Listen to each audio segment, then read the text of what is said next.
Hey guys, welcome back to Genshin Impact. Let me get this in real quick.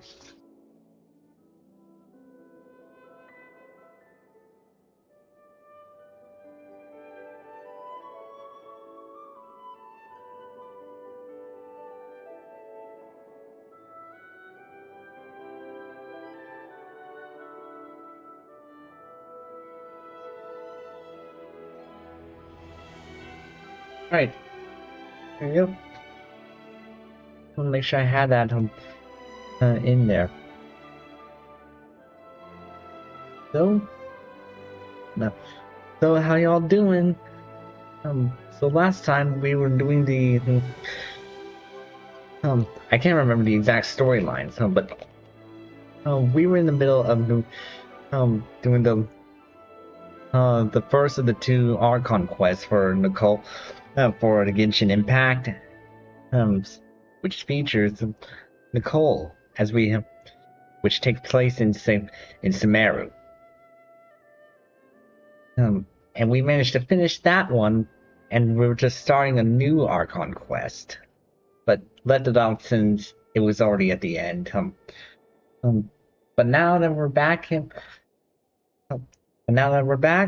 gonna we're gonna finish this off, and maybe do something else, like make another attempt at the Imaginarium again. So, how y'all doing? And if you're just tuning in, make sure to say hi. And I hope you're doing all right. Give me some dream vibes. So let's dive right in. Dive into the dream.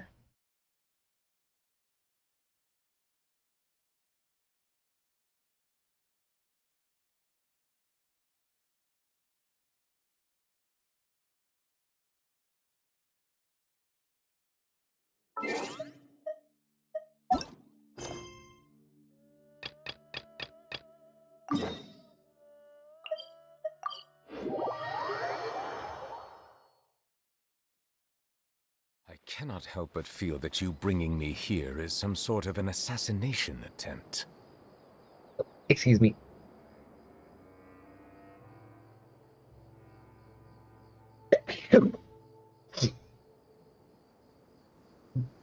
Oh, sorry. Sorry. Excuse me. Anyways, back into the story.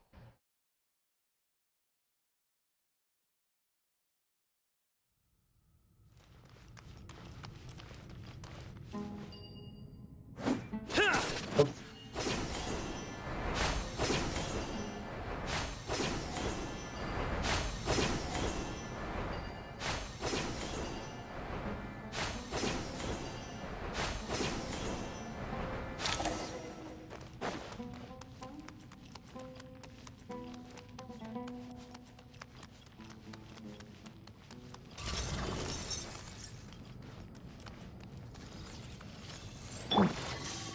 Excuse me?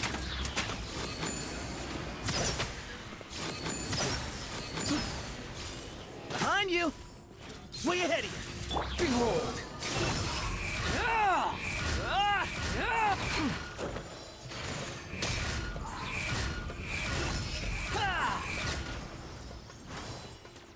Your sins weigh upon your soul! Hey, get back here.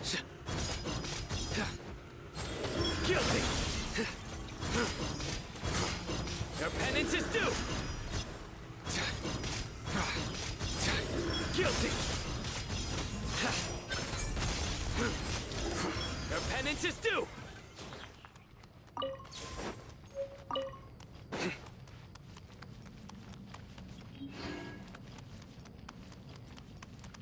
Oh, hi, Aryuta. Thank you. Need that. Excuse me?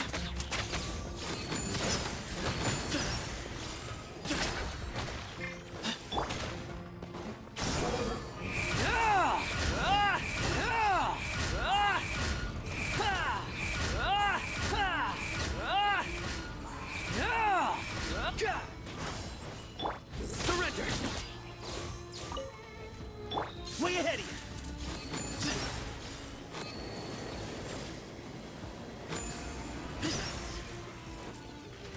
excuse Squall Fury.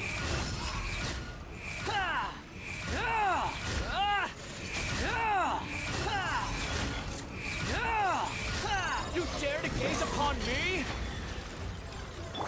Nowhere to run. Through me, justice is served.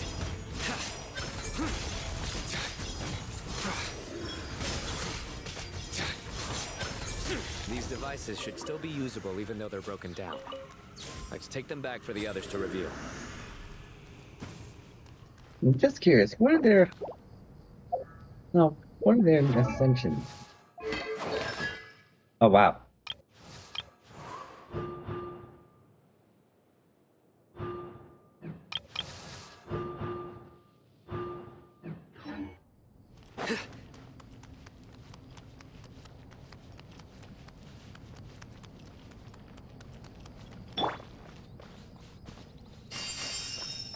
Quit following me. Thank you, little Ara. No, not Aranara.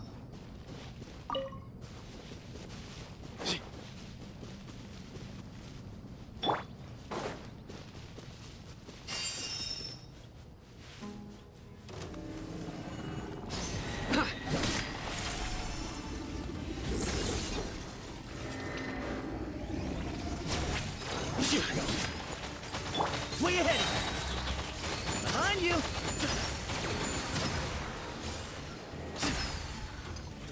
Behold! That's far enough!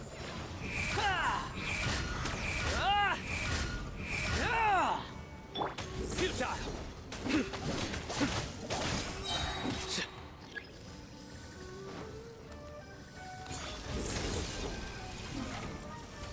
Your sins weigh upon your soul!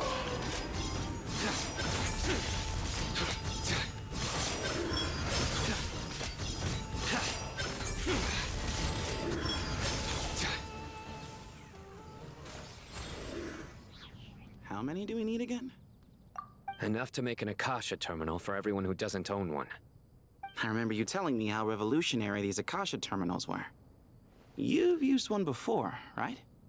The Academia declared the Akasha to be the most powerful and comprehensive wisdom dissemination system in history. That should give you an idea of how powerful it is. Certainly sounds impressive. Neither Hat Guy nor I have ever had an Akasha terminal. Well, if it all goes to plan, that's about to change.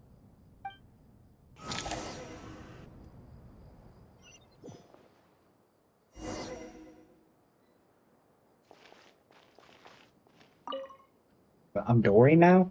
Oh, goody! Thank you so much for handling the delivery. What a long way it was. You've really outdone yourselves. I'm well aware what a bumpy, dangerous journey it must have been. Now, I would have loved to oversee the process myself, but of course, those of us who know the plan can't leave the mausoleum. Oh, trust me, I'm patting myself on the back for my assembly work here. Simply flawless work. But will you really be needing all of this? According to our plan, yes, this is the quantity required. I have no complaints about the quality either. Only the price. So expensive. Oh, brother. I heard you covered a lot of the funding out of your own pocket.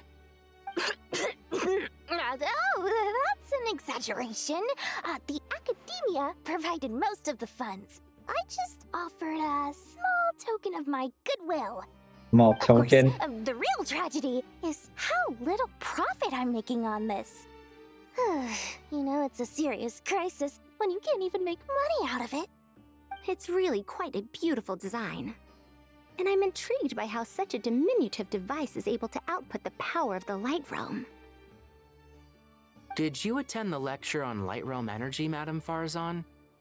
I don't believe I saw you there. Of course I attended. I was just a little late, so I had to listen to the whole thing from outside the back door. Ahem. Anyway, I have a perfectly good understanding of Light Realm, elemental and abyssal energy, as well as the relationship between the three. Good to know. Master told me in private that the conversion process between Light Realm energy and elemental energy involves highly classified knowledge that shouldn't be disseminated too widely. But even so, the scholars still shared said information.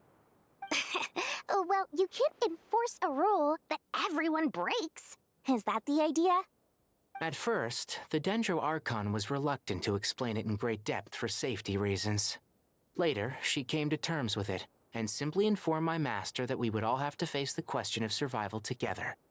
To protect someone from such dangers means keeping them in the dark. But for someone to know and embody the wisdom within, they must understand its very essence. It's an information hazard. We're exposed to danger just by knowing the facts. And just like bait, it lures us in by offering us the solution to our problems. But if you're not careful, you'll end up pursuing it down a dark path. A tricky problem. But today, this big problem has been broken down into many smaller, more trivial ones. What do you mean? Ah, I get it. For instance, you and I share secret knowledge, while she and I take on the risks of life, death, and fate. Something like that? Hey, what? That is not what I call a trivial problem. Well, as they often say in Bahumana, an event that is monumental to the individual is negligible in the grand scheme of history. Generally, the fate of the individual is an insignificant affair. Being from Amorta, where the subject of our research tends to be a lot more personal, I have to disagree. It's hard to dismiss the individual as insignificant.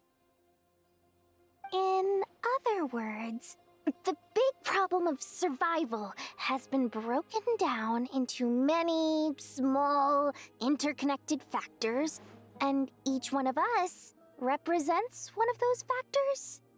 When the same secret is shared with a group of people, the same fate binds them together. Most people would find this unimaginable, but to us scholars, this is the path that has always beckoned to us. Sharing knowledge is a good way to fight against fate. I will always believe in that. All right, I think that's everything. Thanks a lot. But don't go anywhere just yet. I'll still be needing you to calibrate the equipment.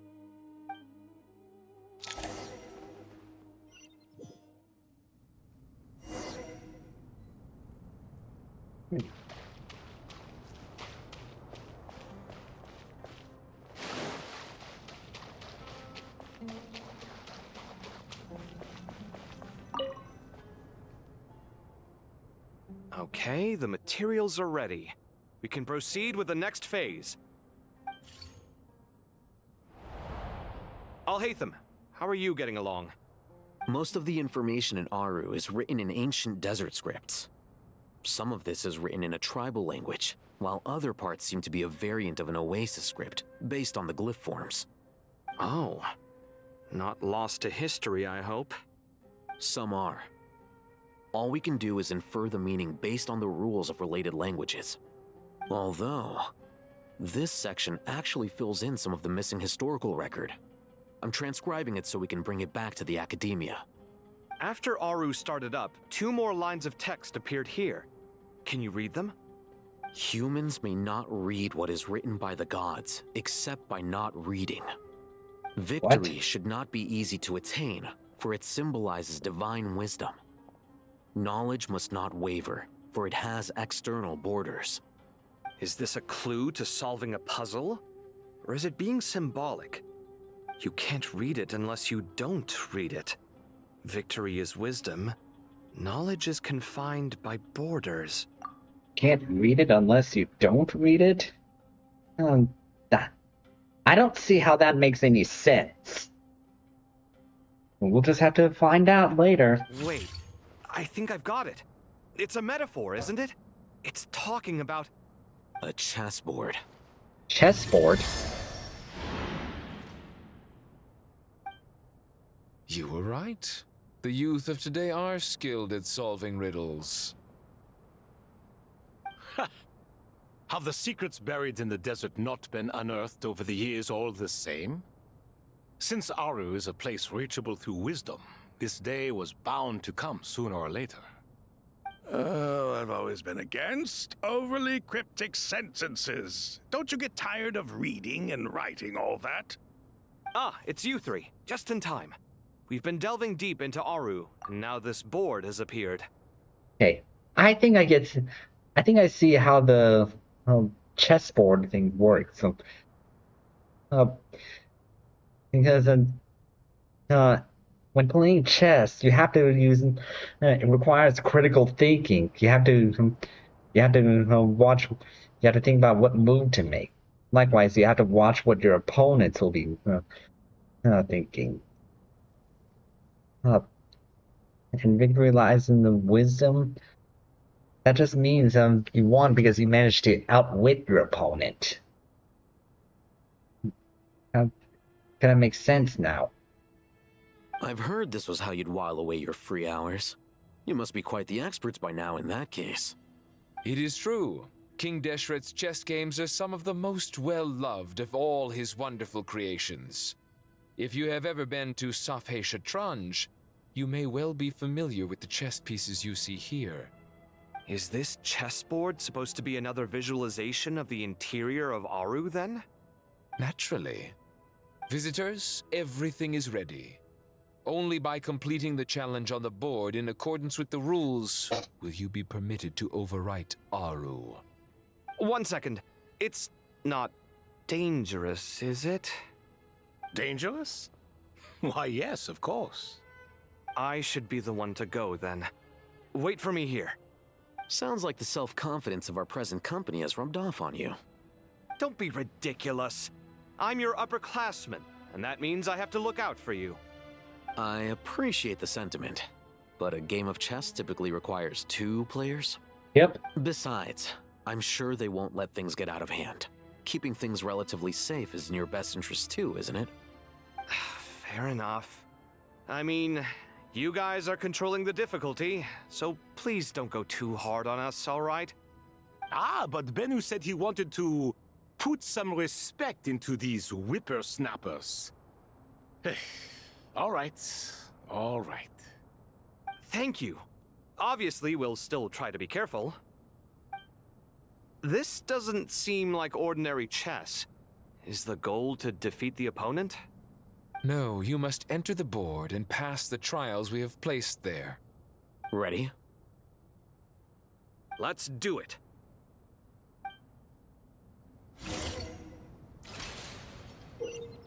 During the chess trial, Alhaitham and Kave must move separately, consuming actions as they do to traverse the obstacle-strewn chessboard. The trial can only pass once both Alhaitham and Kave reach the end. The areas that Alhaitham and Kave pass through will be marked. Alhaitham is unable to enter an area that Kave has marked, and vice versa. Returning to an area that has already been marked will remove the area and return the actions previously consumed.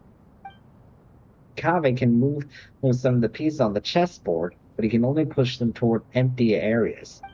Alhaitham can activate some pieces on the chessboard to unlock certain areas. These areas then become passable. The first trial is posed by me. Right? I don't think this is gonna stop us. It's game time. Ah, but the key to this game lies in working together. Otherwise, you will be deemed to have broken the rules. Looks like it's up to me. Marak, can you open it? King Deshret's favorite primal construct. Living on in suitcase form, of all things. Amusing. Ho-ho! Excellent work.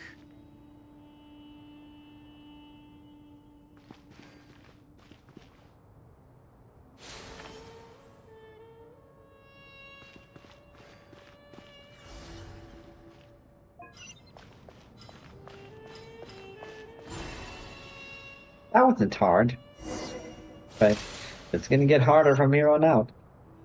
Now is the time for my trial. Now, don't be nervous. I'll make it nice and easy for you. Really? Thanks in advance. We appreciate it.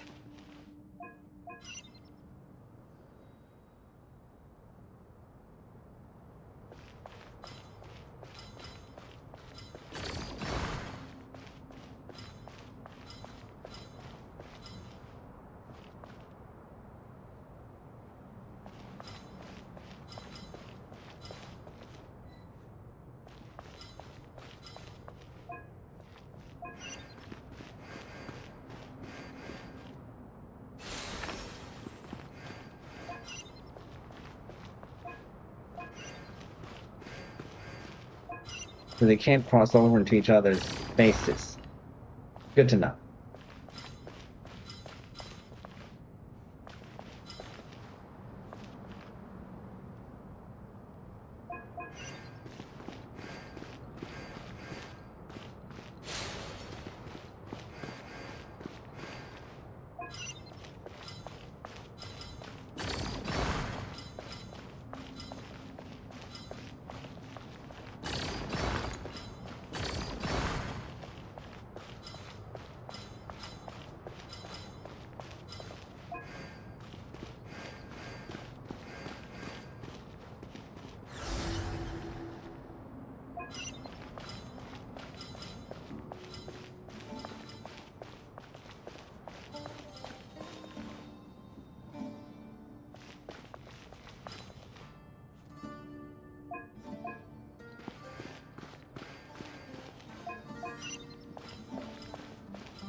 Last round. Ibis King, don't you think this all rather inappropriate? You may as well be handing them victory on a silver platter. Do not expect me to follow your lead. Ha! Suit yourself. Last round. Everything comes in sets of 3 these days.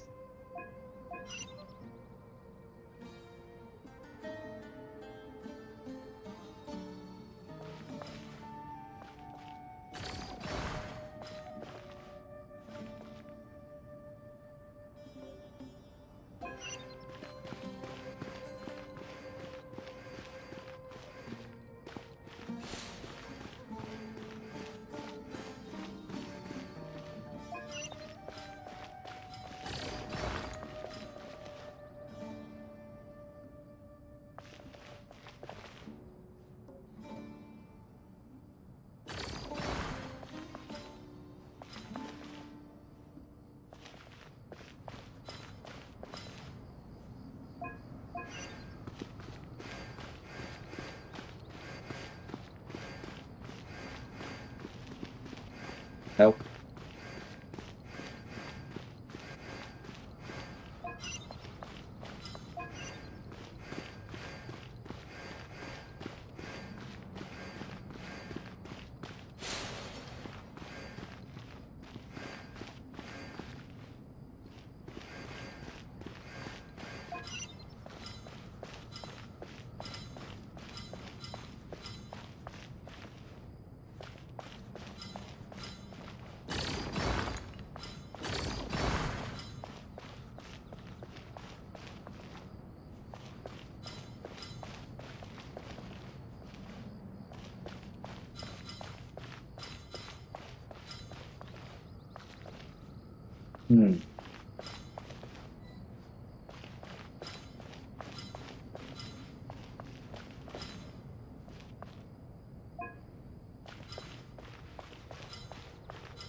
Strange time to catch up on sleep.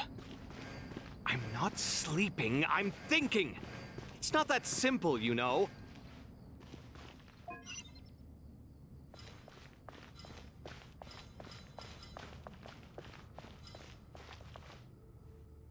Let's try this again.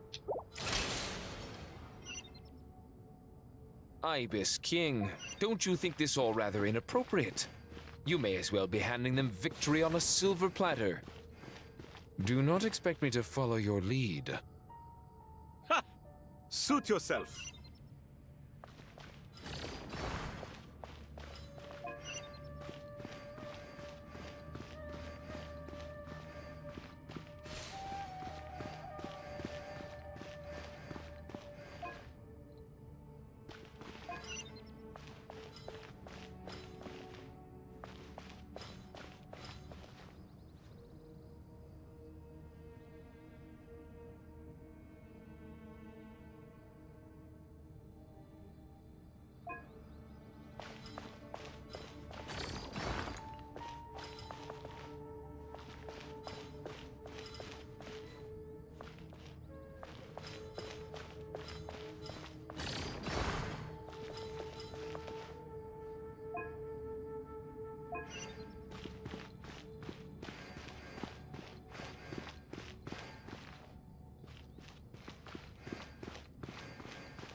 Wait, let me try again.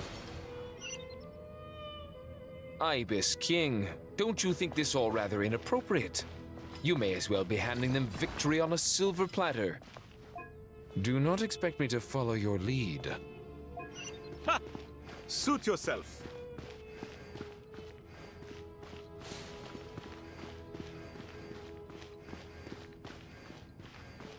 Third time's the charm.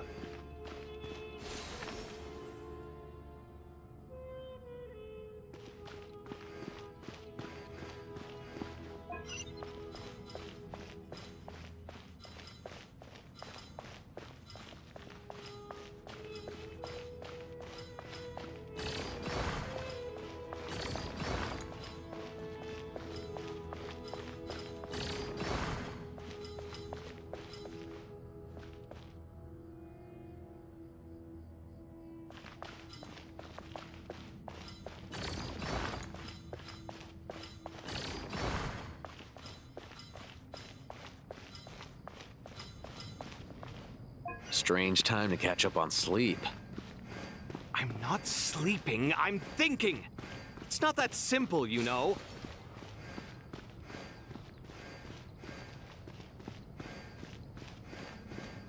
Oops. And Alhaden's clear. Wait, nope.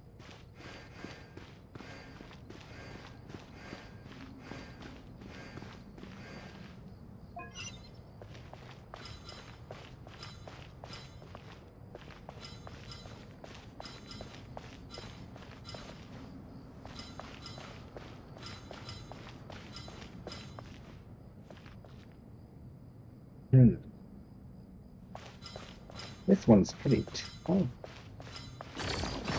Maybe I'm going about it all wrong.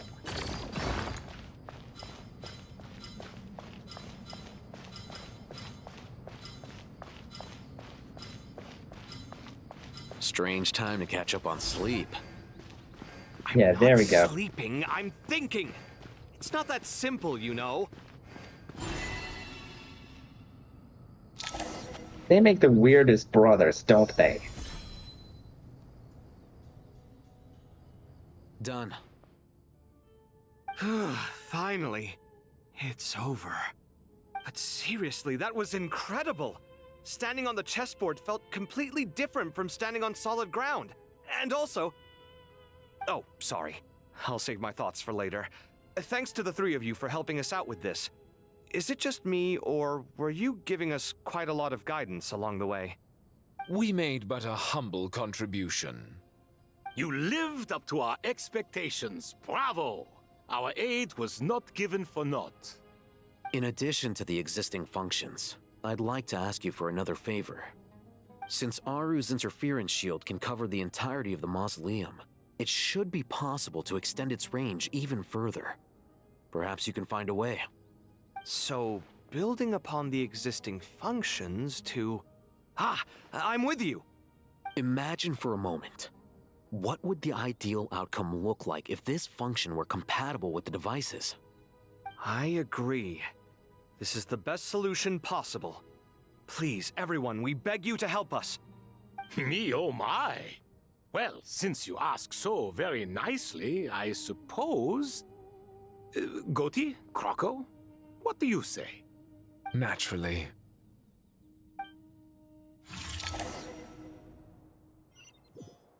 Time to go! Let's go find Nahida!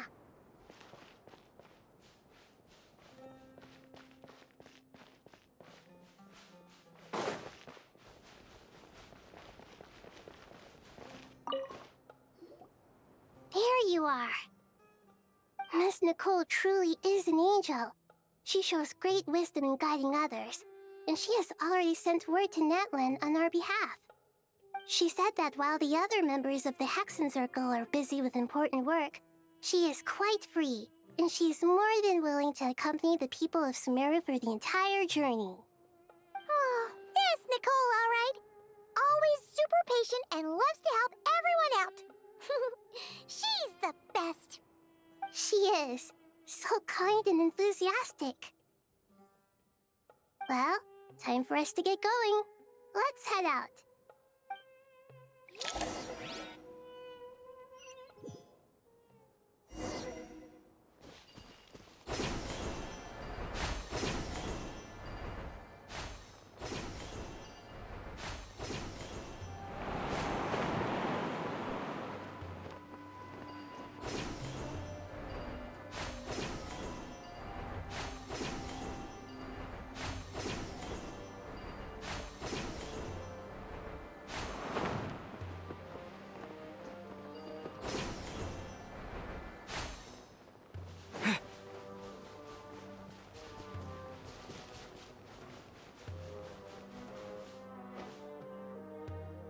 I'm back in Natlan? This should be one of the closest places to Natlan in all of Sumeru. There's the barrier Nicole and Nefer mentioned. It completely cuts this nation off from the others. But why? Why separate you from the rest of the world now, specifically? And if I'm not mistaken, Irmunsul was polluted once before, wasn't it? I think that's right. The forbidden knowledge was eliminated, but the fact that Irmunsul was polluted should remain unchanged. Oh! Mavaka! Question. I'm wondering the same thing myself. That voice. Mawika! You got here pretty quickly. Mawika. Hello, traveler. It's been a while. Hello there. Hello, Dendro Archon. Mawika, I apologize for asking you to meet at the border on such short notice. I also apologize for not being able to greet you in person. The form in which you see me now is one carried by the Traveler. The real me is inside the mausoleum of King Deshret, and I am reaching out to you with my mind from here. Irmunsul has been infiltrated by the Doctor. We must be on our guard, as he can spy on information in the world from within the tree. Fortunately, there is no record of the Traveler in Irmunsul, and you are still within Natlan's borders. My records will be preserved in the Night Kingdom, rather than the ley lines. As long as the Night Kingdom remains disconnected from the ley line cycle, the Doctor has no way of knowing my movements. Exactly. So by meeting each other in this way, the meeting essentially never happened. No wonder Paimon didn't come. You were concerned that her activity would be recorded by Irmunsul. The Natlanese have heard about the situation in Sumeru. With the borders sealed off, merchants have been forced to stop their shipments. It's pretty serious, and you're the ones bearing the brunt of it. I'd like to address the question you raised at the beginning. I can offer a brief explanation, although it will sound rather cruel. I don't reach this conclusion gladly, but Irmunsul predates the Heavenly Principles. It existed long ago, when the dragons of Natlan were at the height of their power. So even when the people of Sumeru became ill because of pollution, it was not a critical issue from the perspective of Irmunsul itself. As long as it continues to function normally, the barrier will not be activated. But this time, the Doctor's invasion has directly affected the tree. That is what caused the barrier to deploy. The Heavenly Principles established a rule that when Irmunsul is plunged into grave danger, a portion of power will be reserved to isolate Sumeru. That way, even if Sumeru is destroyed, the outside world at least has some time to catch its breath. We'd certainly need it. The Heavenly Principles created almost everything that exists in Teyvat today. To them, preserving the existence of the world and its inhabitants takes priority over protecting Sumeru. Meaning, protecting Sumeru now falls to you. Yes. My own power may be limited, especially compared to yours. But that doesn't mean that we're just gonna sit around and wait for the end. If necessary, I will utilize any and every means at my disposal. Nicole of the Hexen Circle didn't say exactly what this meeting was about, but after hearing everything you've said so far, I think I can guess where this is going. That's right. Nahida and I discussed it at length. We both know how presumptuous this is, but... You need the pyronosis, don't you? Yes, you guessed correctly. Originally, I only intended to borrow it, but the situation is far graver than I foresaw. So instead, what I ask of you is to please give the pyronosis to Sumeru. Why do you sound so nervous? There's no need to be shy. Surely a gnosis is pretty important to a god. I guess, but it's not as if losing it would suddenly render us powerless. But I'm sure you don't need me to tell you that. With all the nations you've traveled to, and all the gods you've met, you must have realized that by now. As far as I'm concerned, a gnosis is basically an elemental energy enhancer. But I don't usually use it. You know me. I like to think I'm pretty strong without it. I'm pretty confident for an Archon. Yeah, not about to dispute that. So you see, you don't need to sweat it. Here, take the pyronosis. Huh? Just like that? Uh-huh, just like that. To tell the truth, I've always toyed with the idea of giving it to someone who needs it more than I do. I know you accompanied Nahida here to try and increase the chance of success. It's a good thing you did, because your involvement is one of the main reasons you've managed to persuade me. Are you sure about this? Handing over your gnosis just because of me? I won't try to quantify it, but trust me, handing over the gnosis to Tumaini is far from the craziest idea I could think of. Besides, even if you hadn't come here personally, I think I still would have agreed to Nahida's request. Irmunsul doesn't just affect Sumeru. It impacts all of Teyvat. I know all too well how difficult it can be to protect the things you care about. So logically, morally, or however you want to cut it, helping you is the right thing to do. You don't need to tell me the specifics of your plan. Where the gnosis is involved, the tighter the secrecy, the higher your chances of success. Marika, my heartfelt thanks go to you and the people of Naplan. Don't mention it. But now for the hard part. How do I actually give it to you? The Irmunsul barrier is right in the way. I have an idea.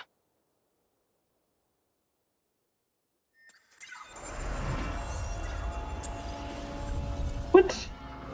Wait, you mean you could just pass through that thing? Incredible. What did you do? Just made a lucky guess. This seems to happen quite a lot. Things that apply to everyone else don't seem to apply to me.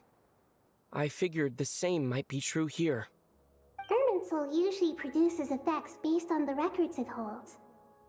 Since the Traveler is a descender, Irmunsul contains no records of him, and thus has no way to impede him. So, he could have just passed through that thing whenever he wanted to? He could have just done that in the beginning. Is that right? You really are full of surprises. Catch. Whoa!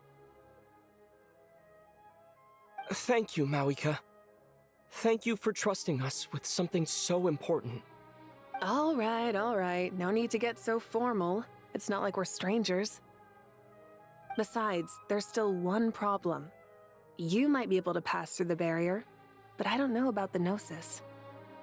Any other surprises for us, Traveler? Let me try something. I have the pyronosis in my hand. It feels strangely ordinary. Not particularly heavy, and yet This tiny thing symbolizes the mighty authority of a god. I need to think hard about my memories of Pyro. My memories of journeying through Natlan. All those important experiences I've had.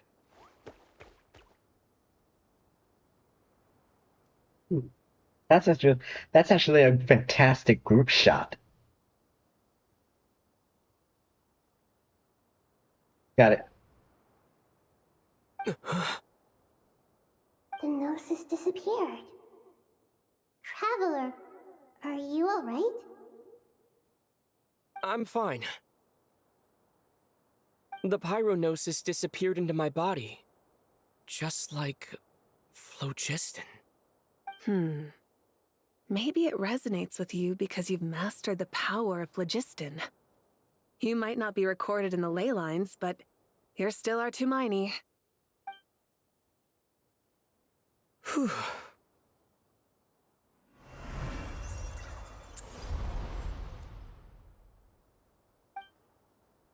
Amazing. I made it back through with the gnosis.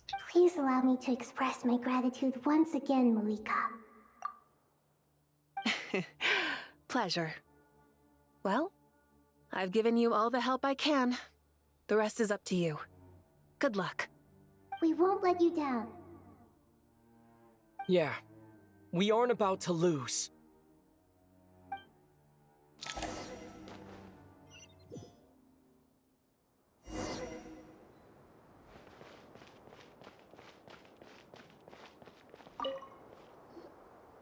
Traveler, Paimon, how are you feeling? Paimon's a teensy bit nervous, but only a teeny tiny bit. Seems like she's gotten way braver over the last few years, huh? Of course. After all the adventures you've had with the Traveler, I'm sure you've gained a lot of experience and grown as a person. I'm doing alright. What about you, Nahida? How are you holding up?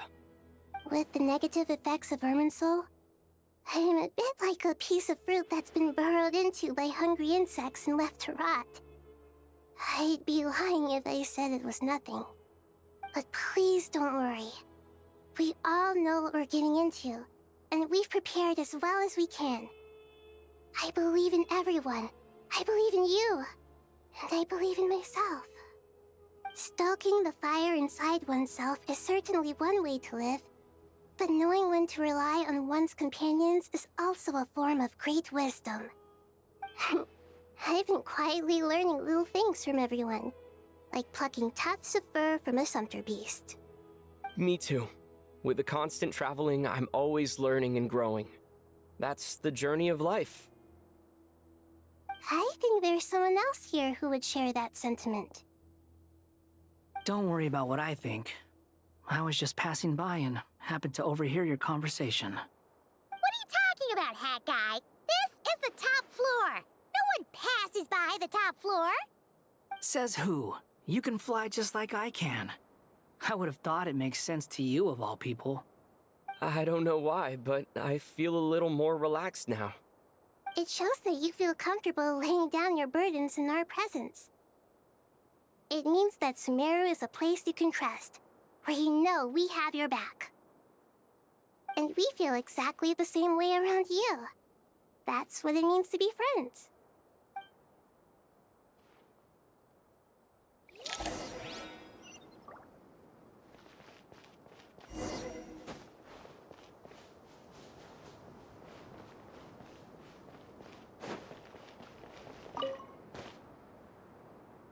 Let's chat with everyone. Ah, it's finally done. Ugh, but I have a nagging feeling that there's something I've forgotten. Oh, there you are.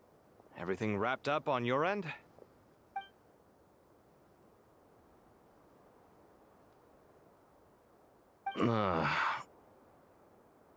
Okay, fair enough. That was a pointless question. We were working in tandem, after all. You must really be exhausted.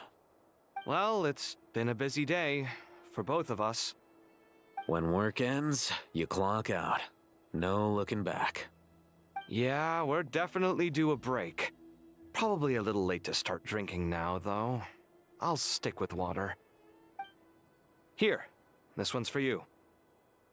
Thanks. You want a bite to eat? I can grab us something. Or wait, I think there's a stove nearby. Let me take a look. Are you nervous? A little, yeah. Unlike you, it seems. How are you not feeling at all nervous?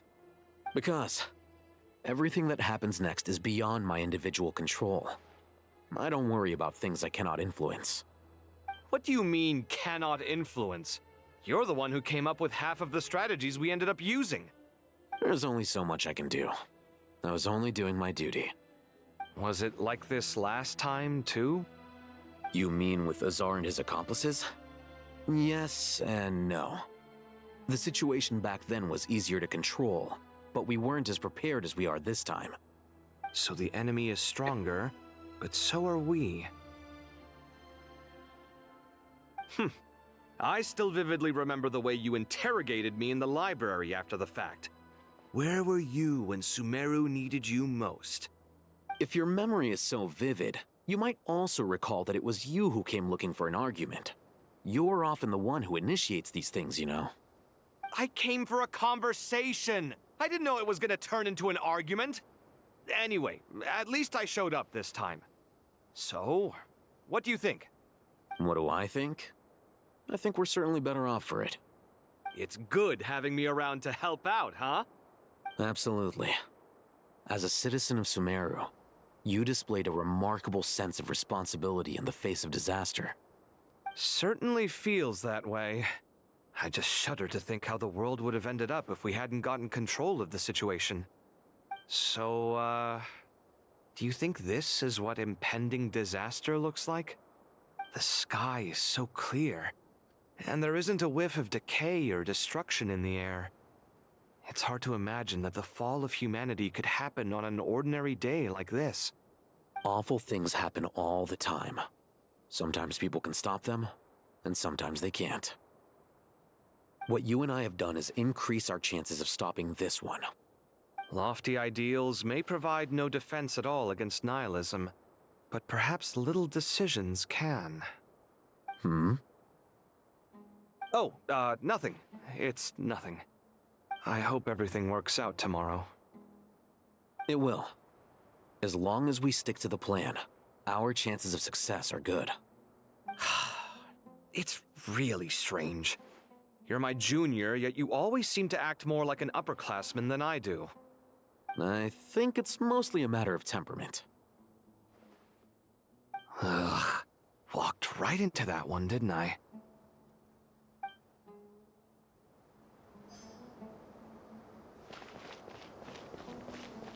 Again, Alhaitham and Kaveh make the weirdest brothers. Oh.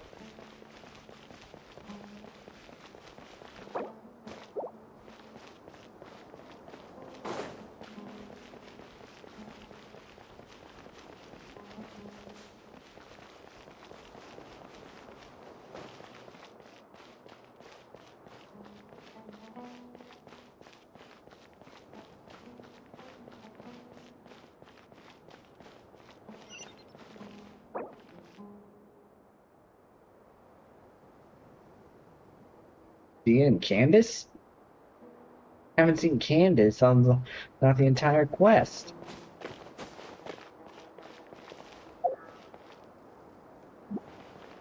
It'd be easy if I could just teleport to them.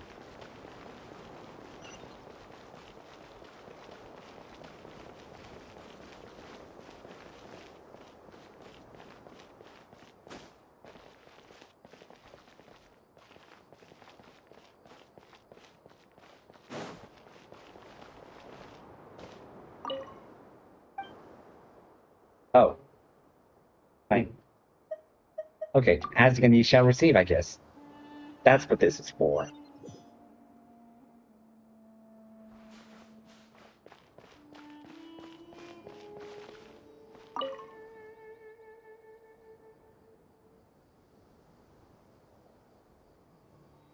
Look at the time. I should head back. Ah! Ooh. I'm so sorry. I was in a hurry and didn't look where I was going. Are you all right? I'm fine. Wait, you're... Have we met? Not exactly. I think we may have crossed paths by the house of Dana before. Oh. You're Hat Guy! From Vahumana, right? You recognize me? The clue's in the name. Mr. Hat Guy. Fair point. It's getting pretty late. What's keeping you up?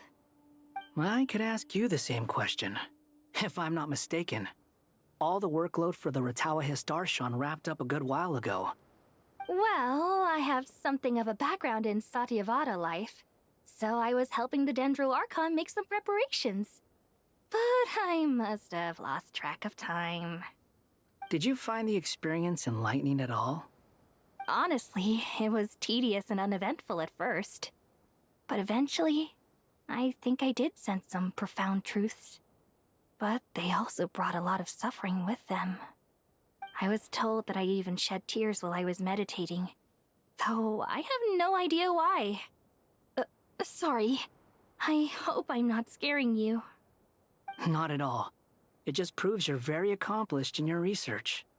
Good night. I wish you all the best for tomorrow. Thank you, sir. You too.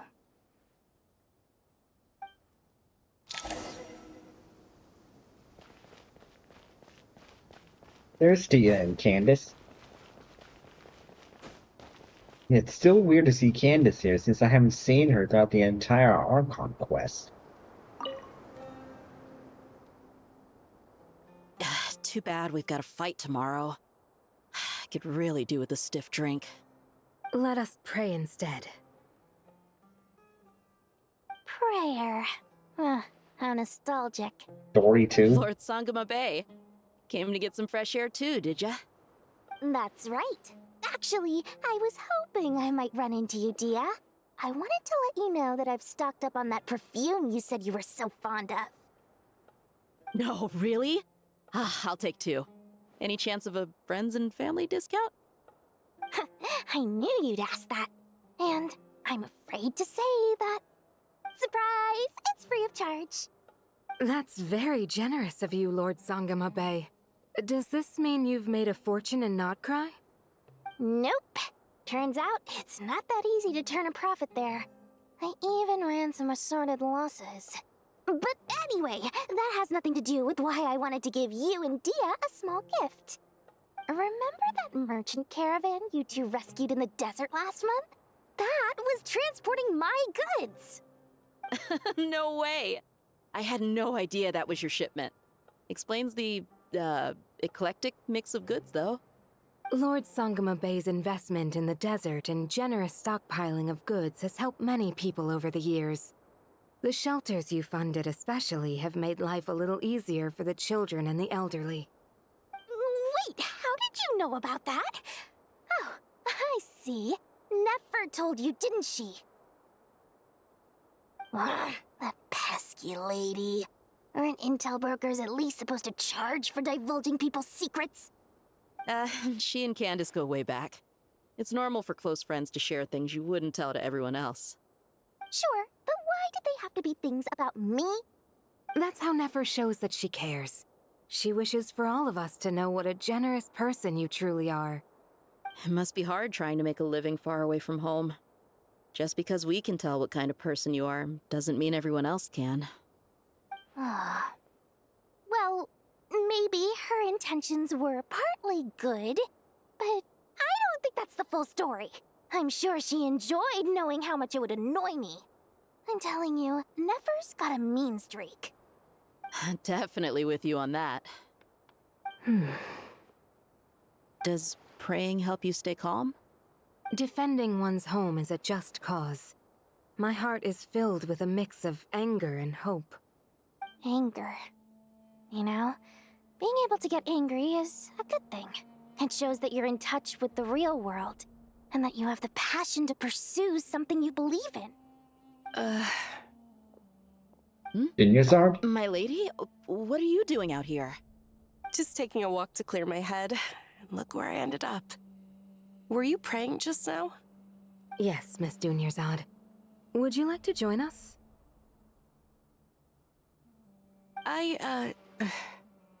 Come on, it's fine. She won't mind who you pray to. Oh, then sure. I remember you, Miss Dunyarzad. You visited my shop before. If I recall correctly, the god you worship is the Dendro Archon, correct? That's right. She is such a gentle and kind god. But to me, she's more than just a god I worship. I see her more as a friend. And so do many others. She's not some almighty god who reigns on high, but a genuine friend. Agreed. She's a wise teacher and a good friend. I spoke with several people during the evacuation. Everyone's aware that tomorrow's battle is one that ordinary people can join too. A battle to fight for our friends and our homeland. Oh, it makes me glad. I can finally do something for those who protected me. You've grown so much since we first met. Oh, a compliment? Ooh, more please. Thank you. My lady, you've always been a remarkably strong and ambitious person. It's indisputable. And that's not just a compliment. It's a statement of fact. What are you praying for? Our beliefs may not be entirely the same, but we both wish for the same thing. I pray that everyone will rise to the challenges ahead and return safe and sound.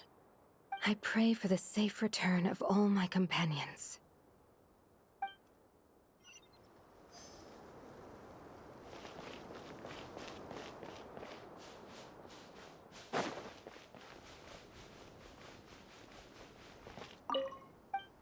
So who's next now?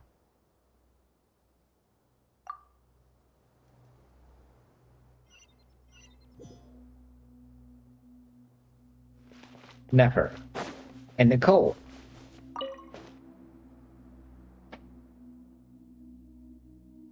Something on your mind, Miss Nefer? Nothing in particular. It's just, right now the future feels strange and unfamiliar. But the future has not yet arrived. How can you say how it feels? Some people know that there's an impending disaster. Others remain blissfully unaware. Each group is imagining an entirely different future while walking towards the same one. But when they get there, they'll still find they feel differently about it. People are shaped by their circumstances. Different circumstances create people with different perspectives. I've always found the perspective of the Vahumana Darshan to be a particularly incisive one. Even at the height of the crisis in Nodcry, people held diverging opinions. But things are different this time. Indeed. Regardless of faith, gender, wealth, skin color, or eye color, everyone in Sumeru knows what will happen tomorrow. The world has never been an especially fair place. Yet now, against all odds, a moment of unprecedented unity and equality is about to take place. It's fascinating. If only my father could have lived to see this era. Era.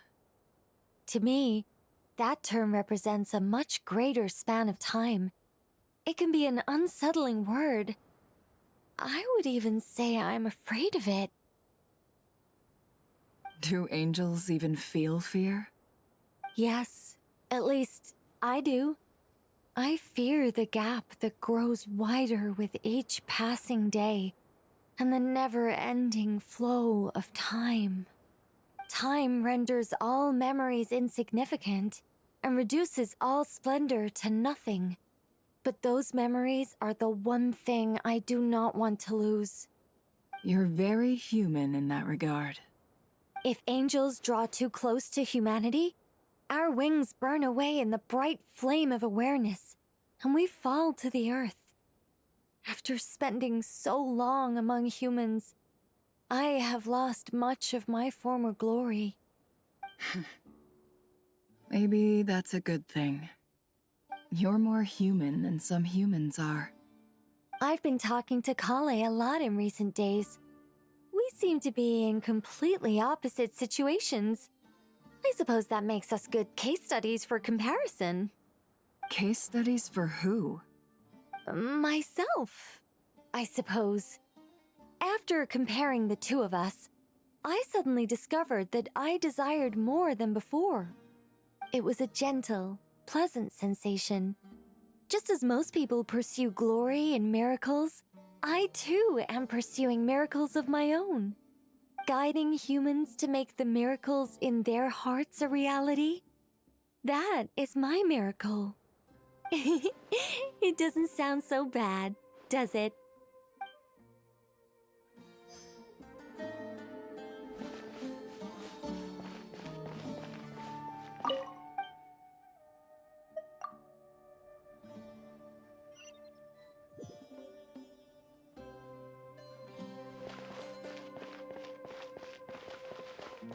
Sino and Tagnari. We'll make our move after sunrise tomorrow. Good. Is everything ready? As much as possible. That'll be enough. Don't let the pressure get to you. We'll take things one step at a time. That's how we've always done it. Master Tainari! Mr. Sino! So this is where you were. I brought some juice and some water. Would you like some? I know how easily you get dehydrated in the desert, so you should definitely have some water. In which case, I'll have the juice. I gotta ask, though. Who's on juice-making duty at a time like this? Madame Farazan said she was feeling a little nervous, so I told her about the automatic juicer my friend invented. She took it right off me and started making carton after carton of juice. A juicer? Did Sucro send that to you? Yeah. I hadn't had the chance to try it out before this incident occurred, but I couldn't bear to leave it behind in Gandharvaville. The juice is very sweet. I think so too. Kale, how are you feeling? Physically, I'm okay, but it just still feels strange to me. Why would a great power like this come to someone like me? I know the feeling well. That same question ran through my mind every day as a kid. At least now, you have someone who can relate to you. All the more reason that you should apply for Spontamod. Tainari fiercely opposes the idea, though. Those two things are completely unrelated. What are we all chatting about, Would anyone like any juice? Oh, you have some already. I had some earlier, ma'am. Maybe give the extra to someone else? Very well, very well. I shall be off then. There's this enormous power, and then there's little old you. You feel like there's no connection between the two. And that sense of dissonance is difficult to get used to. Yeah. But after all this time, I can't believe this stuff still gets to me sometimes. Makes me feel a little childish. Kale, just because we normally keep the conversation light doesn't mean we can't discuss deeper issues. I don't think it's childish at all. You were the victim of a terrible crime. It's normal to struggle with the fallout from it. You have absolutely nothing to be ashamed of. My professor once told me that no incident can be considered truly resolved until the victim says it's over. Your rage and your pain are completely justified. Thanks. Miss Nicole said that the same god remains which were once used to inflict so much pain upon me have now become a weapon with which I can protect everyone. It's like my own personal kind of evolution. Every innocent person who's been hurt needs time to realize that it wasn't their fault. I was the same. But it's all about to be over. tomorrow, it ends for good.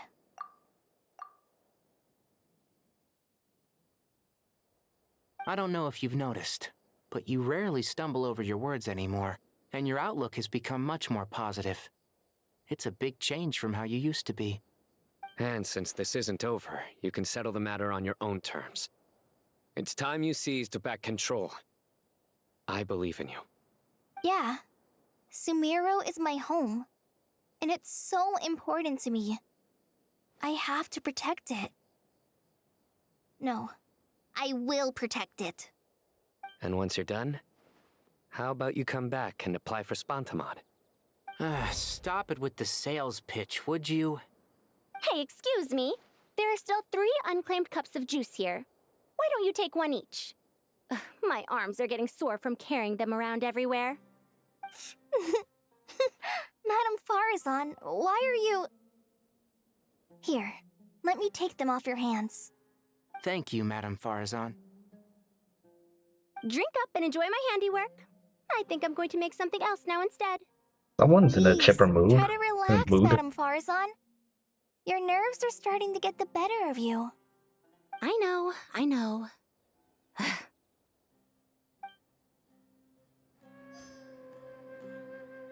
Like that's everybody.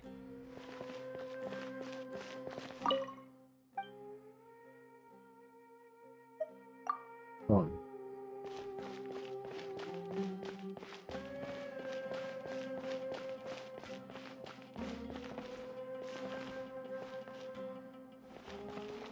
Think anyone else has anything to say? Alright. Well, I'm gonna take a break here. Gonna have some dinner before I go into this battle. When I come back, we'll start it. And so see you in a bit.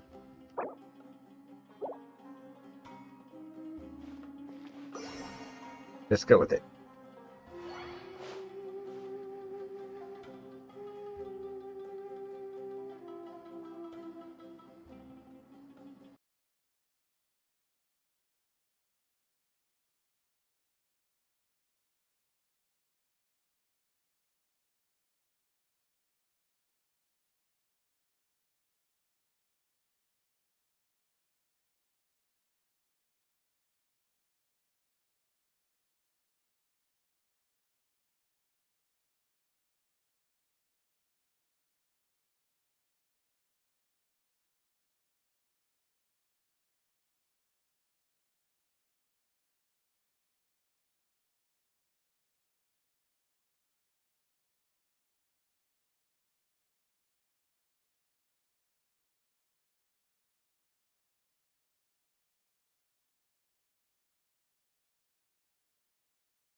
I'm back, guys.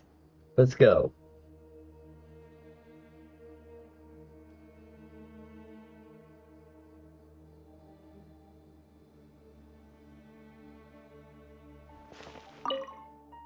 Now I'm all filled up. Time to begin.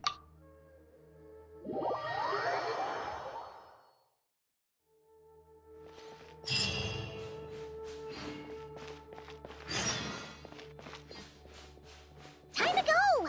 Let's meet the others at the mausoleum of King Deshret.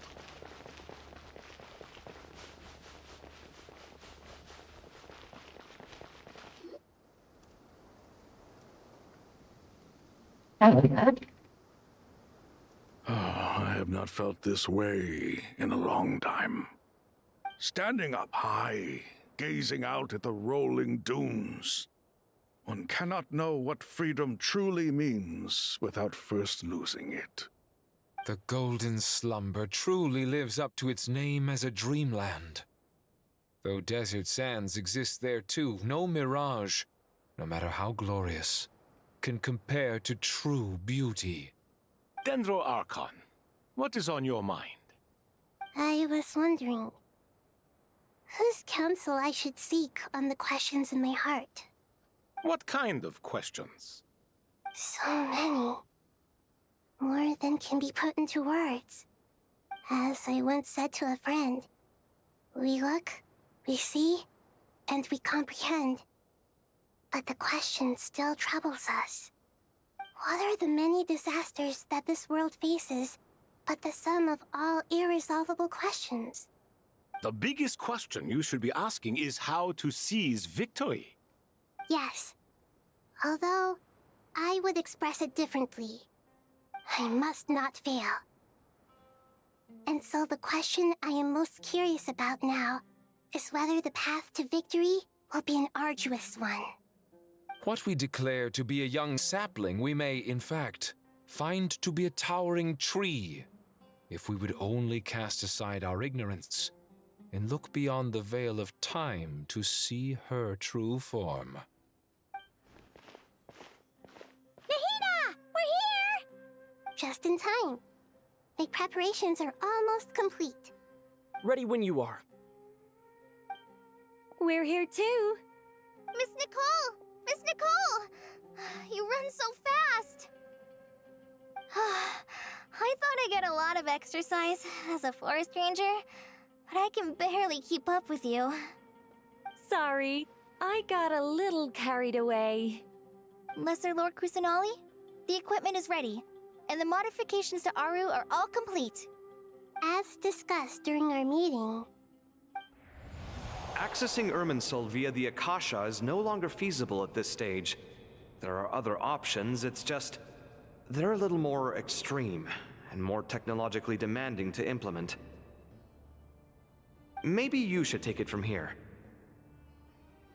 The architecture and functionality of the Akasha terminals overlap considerably with Aru. There is reasonable evidence to suggest that one was developed based on the other, or that they both utilize technology of the same origin. As long as the transplant and merge operation succeeds, Aru should theoretically work on a scale greater than the Akasha and approximately equal to Irmunsul. It will become the largest active computing device in all of Teyvat. A system this powerful is capable of a lot of different things. In the past, the Akasha was primarily used for one-way information transmission, but I suspect it could also serve as a central bridging hub. In the pursuit of greater knowledge, some scholars have attempted to connect their consciousness to Irmunsul through the use of terminals, incense, and meditation. Correct. In academic language, scholars who reach that stage are said to have entered Satyavada life. Hypatia has performed this practice many times in the past, and she was once under my care for a period of time. Right. And this at least proves that there is a zone within Irmunsul that can be connected to. that's right. Providing wisdom to the people is one of the very reasons for Irmunsul's existence. I think I understand where you're going. Please, continue. In that case, I'll skip to the conclusion then. We need to further modify Aru, merge it with the Akasha, manufacture terminals, and distribute them to every single person we can reach. Every person? Even the desert folk? Yes, everyone. I've already calculated the amount of raw materials we need. So you mean we're going to get new Akasha terminals? Yes, but this time the people of Sumeru won't be using them to acquire knowledge, just to connect to Irmunsul. That's the key.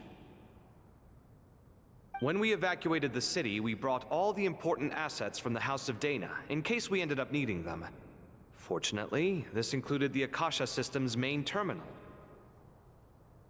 We've checked all the relevant records, and one thing is certain. Nothing like this has ever been done on this scale before, so... Everyone in Sumeru is part of the plan. Whoever controls the people controls the situation. Since this function of Irmunsul was introduced, it has only ever been made available to scholars, who don't constitute a particularly large group of people. But by expanding the scale to include all the people of Sumeru, all the individual connections will stack up to create a significant load on the system. Under normal circumstances, Irmunsul would be able to cope with the additional load. But with it already being under strain from other activities, its remaining capacity is limited. Thus, it might be possible to shut it down completely by overloading it.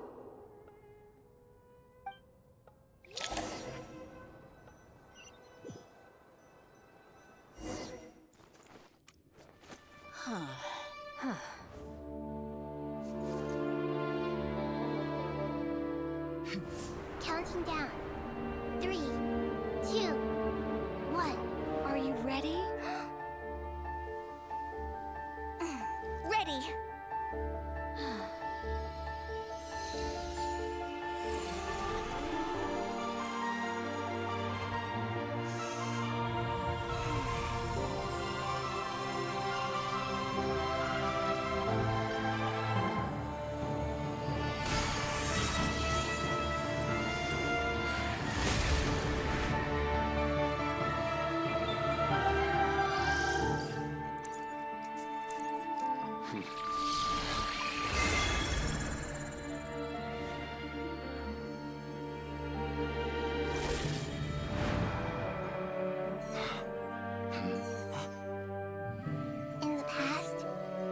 People sought knowledge, they turned to the Tree of Wisdom.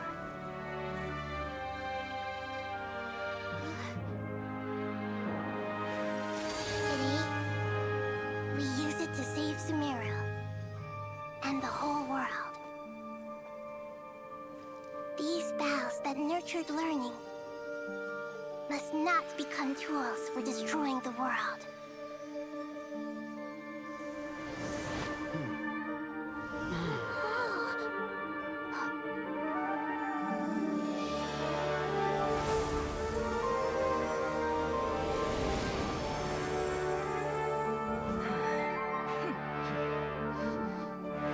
Stop.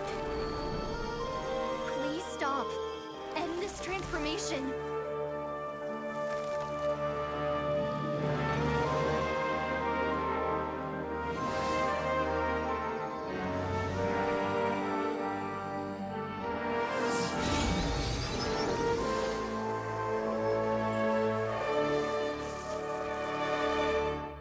You would shut down Irmunsul just to stop me? You fools. There he is. I have all the time in the world.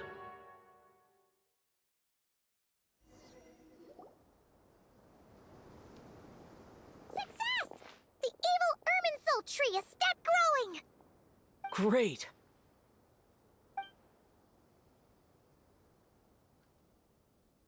What a display of true courage! The courage to think and the courage to act! I never thought I would witness the shutdown of Irmunsul with my own eyes. Perhaps this is human wisdom in action? Indeed, only humans could do such a thing. Gods are few and far between. What was once created for spreading knowledge is now used for another purpose. A rather ingenious plan. I am grateful to you three for your help. Only thanks to you were we able to extend Aru's interference capabilities to cover all terminals. Now, nobody who wears a terminal will have their activity accurately tracked by Irmunsul. No matter how many eyes Dottore possesses, he will not be able to see us clearly. Now for the next step. I will need the help of your supreme powers once again. How might we be of service, Lord of Dendro? I need to reach the Eternal Oasis immediately. Right now? In that case, Ibis King, would you agree that this is a fine opportunity to dust off our old tricks? Never. I assume you have that chess set with you? You mean the one you gave to me as a gift? Asking for it back, are you? How could I? You misjudge me. I just wanted to show you another way you can use it. Connect to Safei Shatranj.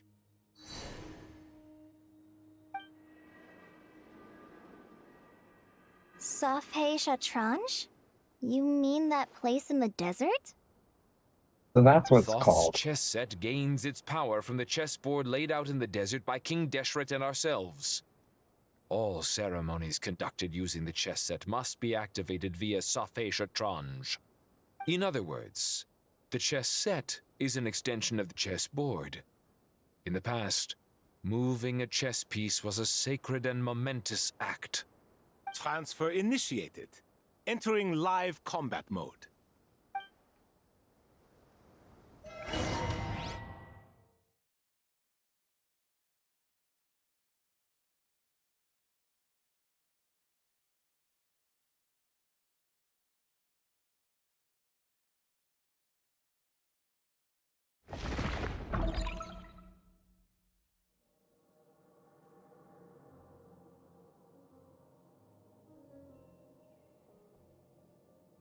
We haven't heard a single word from our spy in the desert. I'm afraid he might have been captured. It's that Never mystery mind. guy again. But we spent years turning him. And a lot of Mora. Nothing comes for free in this world, but the loss is not without its purpose. For a small price, we have wasted a precious amount of the limited time they have. Quite a bargain, if you ask me.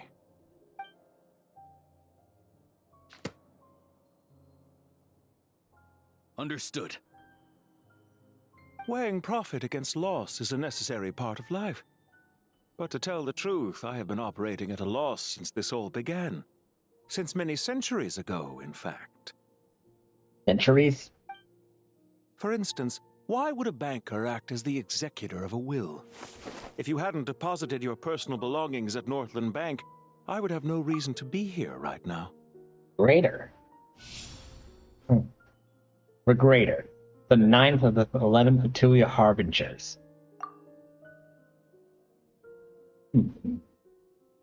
He looks a little like Baiju.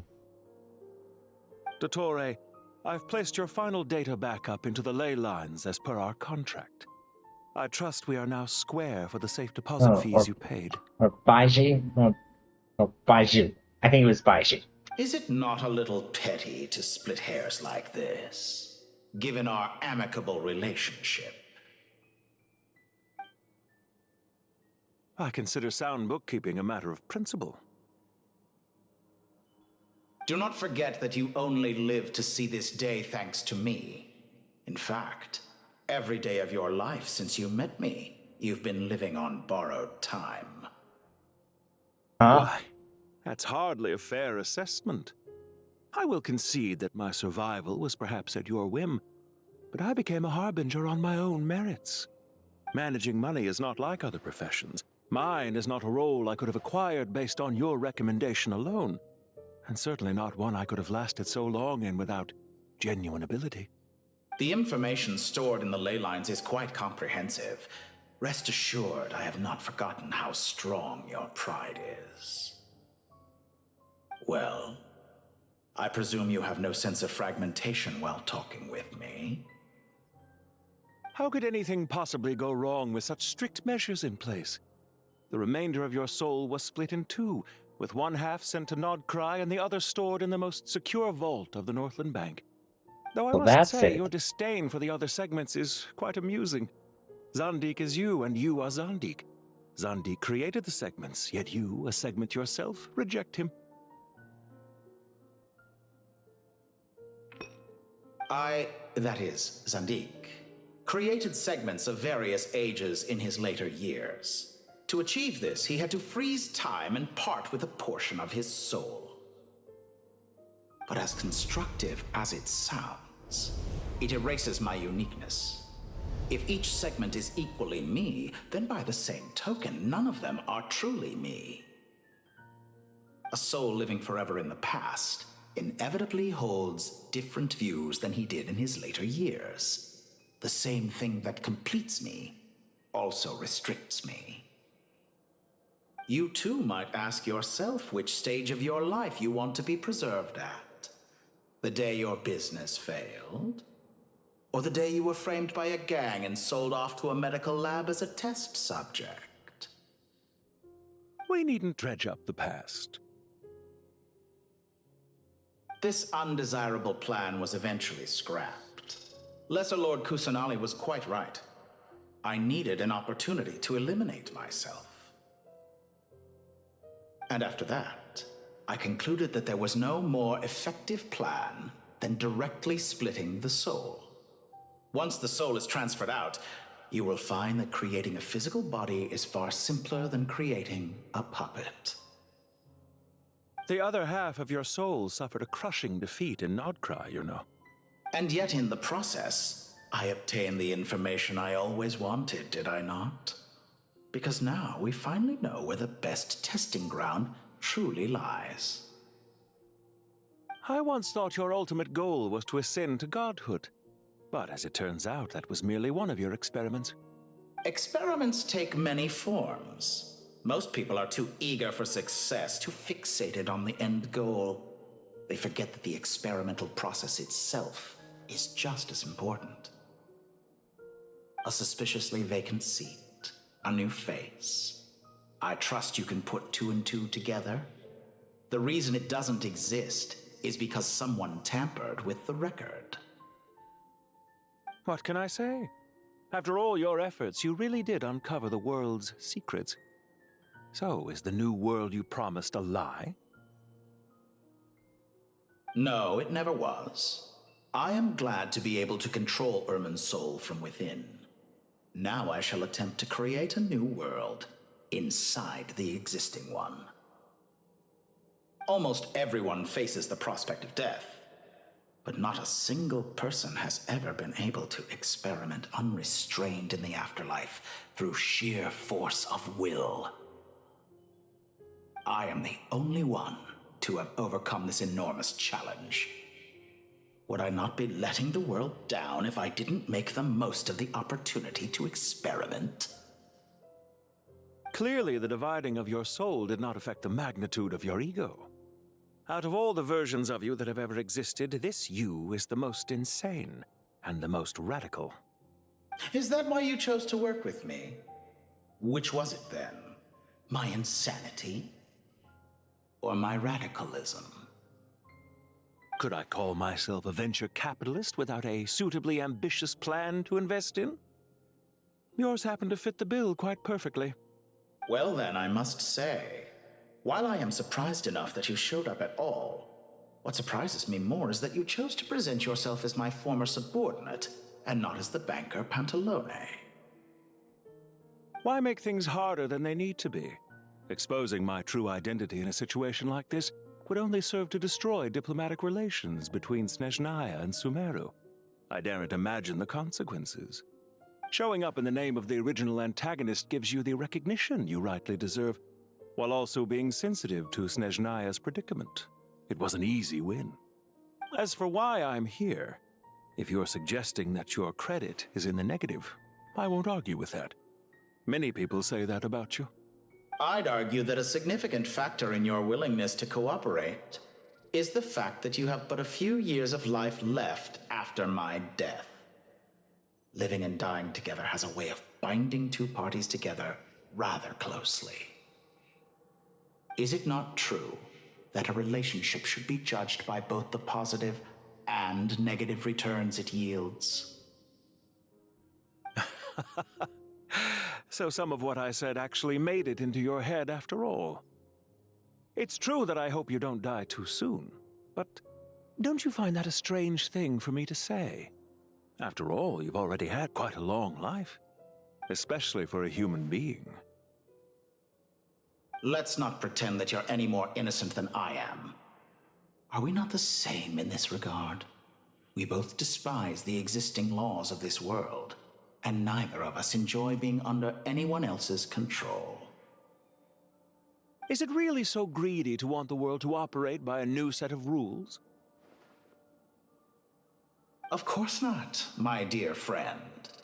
And as I've said before, mutual interest is the foundation for the most reliable of relationships. You can attest to that. I just hope there never comes a day when I have to work too hard to prove that. Regrator, sir. People have been spotted approaching Sumeru City. How strange. Despite your access to Irmunsul's data, it appears the soldiers noticed before you did. They must have found a workaround. Well, Dottore, I trust you know what this means. The fact is... They're coming. They'll breach the city gates any moment now. But even so, I would say Irmunsul is a wonderfully convenient thing on the whole. If you do manage to create a new world, perhaps you could plant one outside my office, too. I'll consider it. What do you need me to do? Stall them? The experiment will take time. Stall them for as long as possible. Very well. But you're really asking for the moon here. Have you heard this story? There was once a guilty man, kneeling in the center of a church while an angry mob outside waited to bring him to justice. He pleaded with the gods, begging them to grant him one final request, the chance to finish confessing his sins before he was sentenced. Many suns and moons passed, seasons changed, and still his confession continued, as if he intended to speak until the end of time. Are you suggesting I worship you as a god? Or were you hoping that I might confess my sins to you? Certainly not the latter. That would make my life miserable indeed. I'm choosing this dialogue now?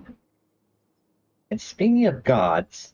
For someone who despises them so, you never seem to have any objections to me creating or becoming one. At first, I thought you'd be furious. Concerned I would terminate our partnership, were you?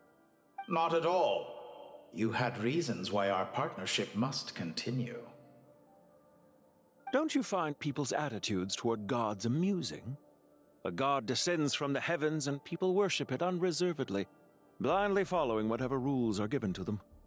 And yet, when they see an ordinary person gain godlike levels of power by virtue of their own hard work, they treat him with nothing but suspicion, even if he is a compatriot.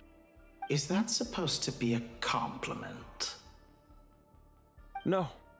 I was just thinking. I pity the man who would call you a compatriot. There's no need to be so self-critical. Also about your recent situation. I know it's a little late in the day to be asking this, but how have you been keeping? I'm flattered that you would take the time out of your busy schedule to consider my well-being, Doctor. The part of your soul that went to Nodcry caused quite a stir, sending our organization back to the drawing board on numerous fronts. It was quite a headache for everyone involved. Dear me, I must have caused you no end of trouble. You certainly did. I had the rare honor of being summoned before the Tsaritsa with Pulcinella to answer for myself. A terrifying ordeal. Don't worry, I pulled through. At most, it's a public relations nightmare. I made sure of that. Now I'm curious. How did you explain yourself? Oh, it was quite simple. I just pinned the blame on someone who wasn't there to defend himself. I could hardly be expected to defy the demands of someone as insistent as the Second Harbinger, now could I? How you slander me. You know full well that I am perfectly amenable to reason. There's no question that you are partly to blame for the ruin of my reputation over the years. Now then, about your plans for the future. Do you have anything lined up for when this is all over? Hard to say. Field work always takes quite a toll on me, as you know. Once I'm back at Snezhnaya, I'll start with a well-earned cigarette. Why are you so eager to ruin your lungs after I went to the trouble of replacing them for you? Yeah, don't smoke. That's not good for you. If you have an issue with it, feel free to try to stop me.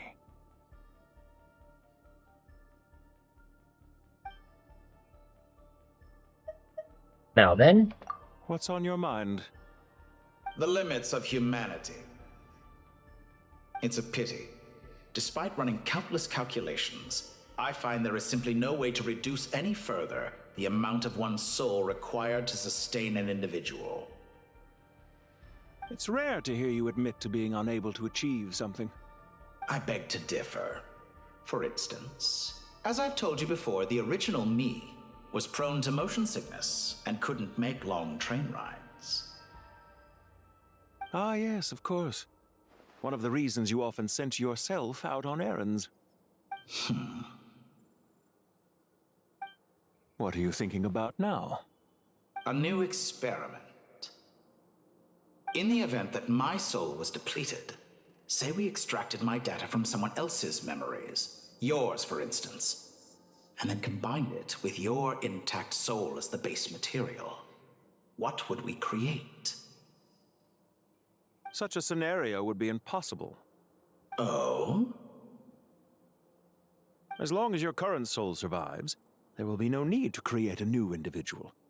Don't forget, you were the one who approved of the present situation wherein only one Dottore remains. And if you ceased to exist, who would be capable of performing this experiment?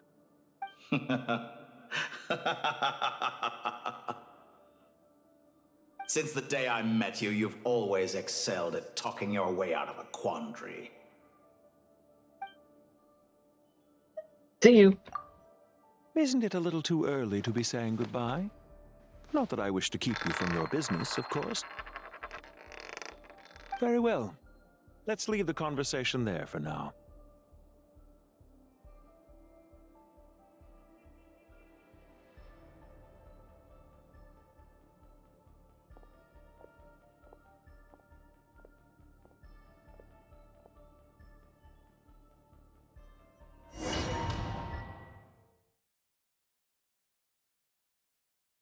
To move out.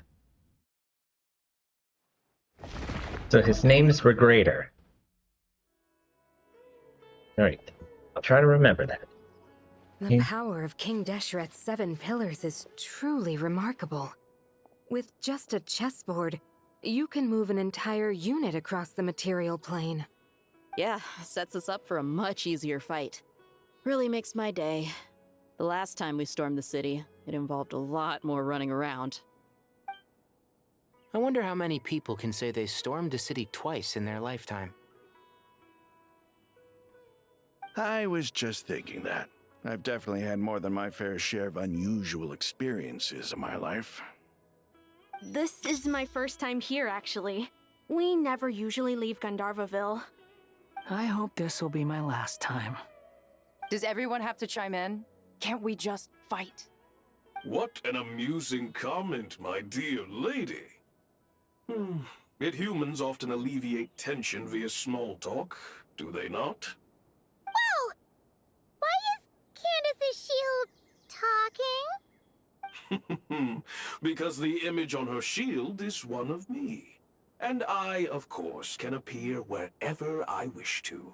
Didn't see that coming. Well, la-di-da. Isn't that fancy? Could I get in on this? You wish for your gauntlet to speak? Why, certainly.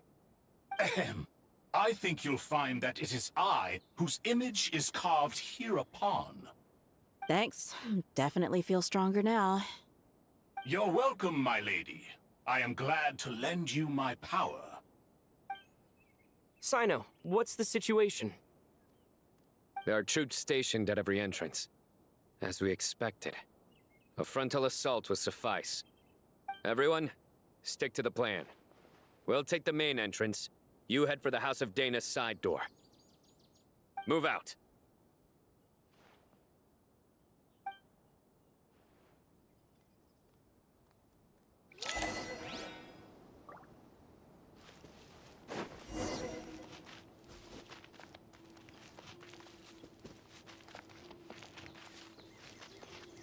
Out of my way! Take this! Watch out! Get lost! Whew. Thank you, Jeg. You gotta be more careful. If you're not ready to put your life on the line, you can't be certain of defeating your opponent. She's right. Keep your wits about you, Rana.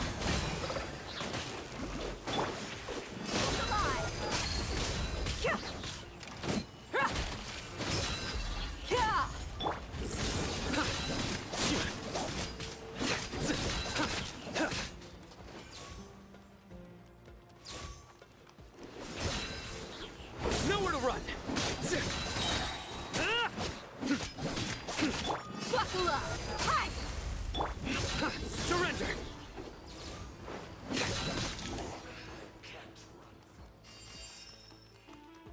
Take them out and secure the harbor. Reinforcements will arrive by water. Consider it done. Show no mercy.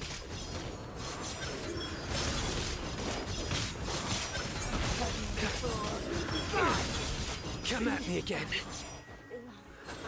Guilty! You stay condemned! This one's well done.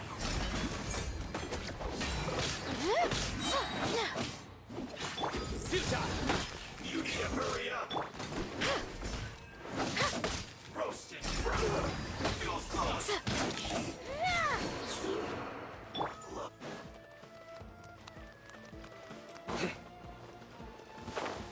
Looks like we're in for a tough fight. Grant us your blessing! You're exposed! Gloves off!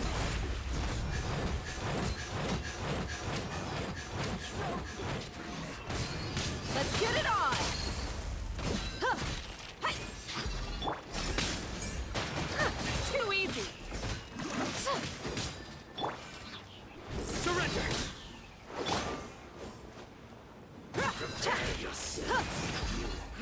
Can't use the force authorized. Look alive! Ha!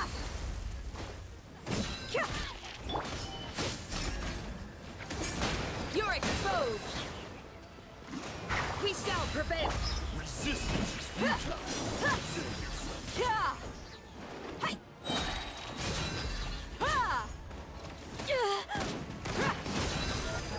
You asked for it!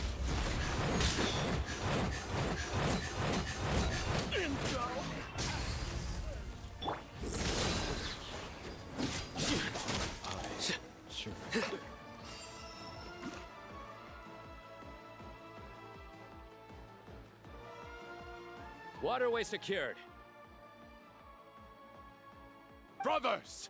Sisters! Perfect. Just in time. Welcome. Once we've linked up, we'll continue the advance. The team has arrived at the north entrance, as planned. Good. Press on.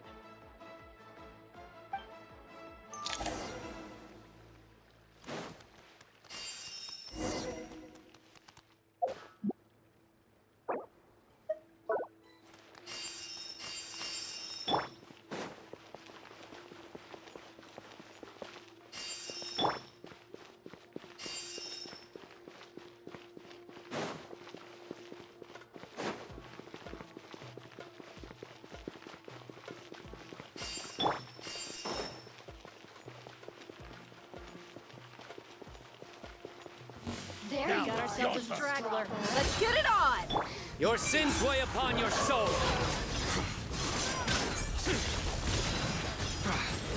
Your penance is due. Let me amuse myself.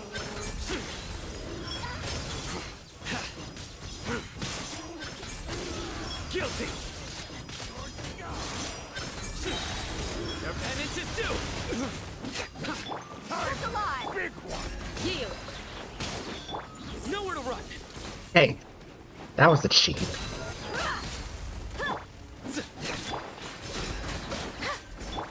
Surrender.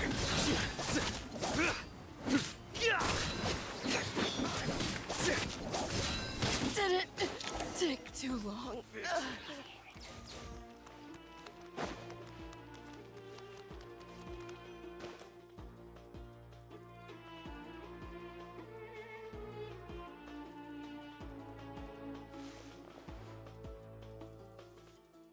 Look out! It's an ambush! Finally. We need to hurry. Take the middle road now. Mahamacha Sino, area clear. Don't relax just yet. More Fatui approaching from the right.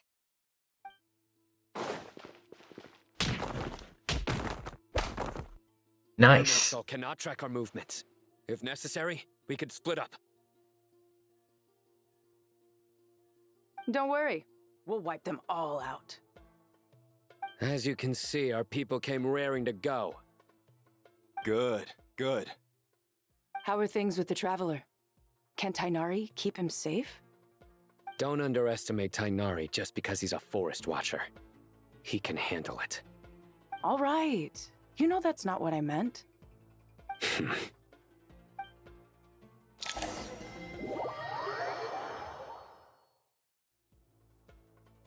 Sino and the reinforcements have drawn the Fatui's fire away. It's our turn. By using a cluster leaf of cultivation, we can pass through certain terrain silently. Good luck with that. We'll just fly up there. Huh? Oh, yeah. Paimon forgot she could fly. How did you forget? Ready? Ready.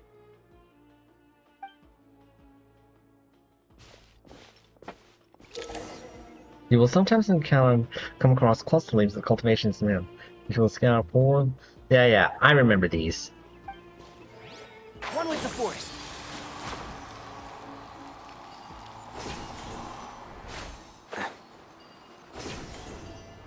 No?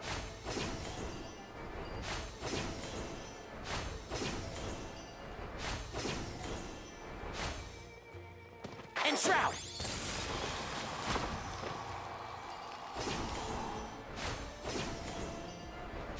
Time for the second squad to move out.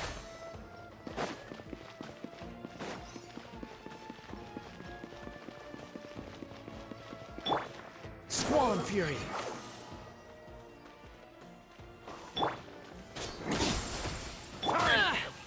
One with the forest. Depressing! So... The wind rises.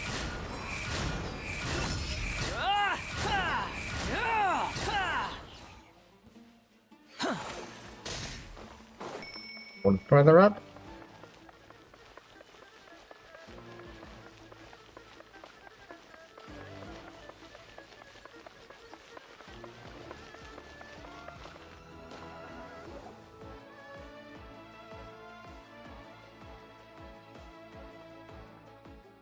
Fatui soldiers up ahead.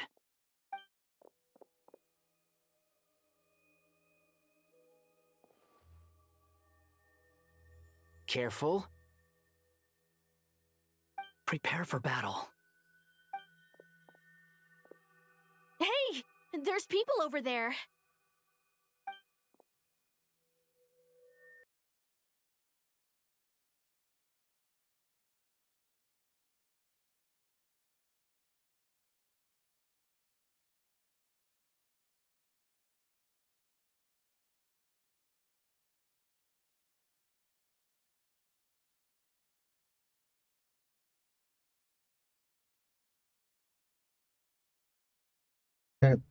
Excuse me 1 minute.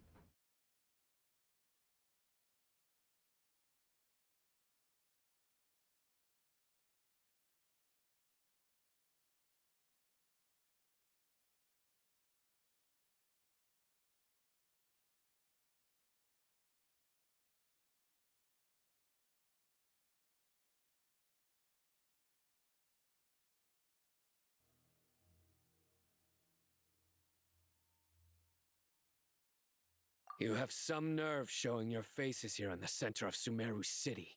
Okay. Sorry, guys. I accidentally unplugged my headset, but now I can't seem to get it back in. I can't seem to switch it back. I'll worry about that later. Well, give me 1 minute real quick.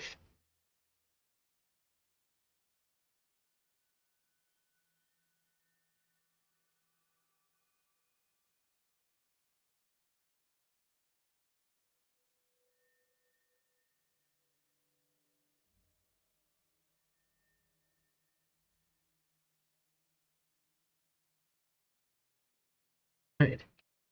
Okay, there we go. Sorry. It was just getting warm in here because I had the window open and the air off. I'm turning the air back on. Please. You have some nerve showing your faces here in the center of Sumeru City. Okay. Now give me 1 minute while I change it back again.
Okay, again.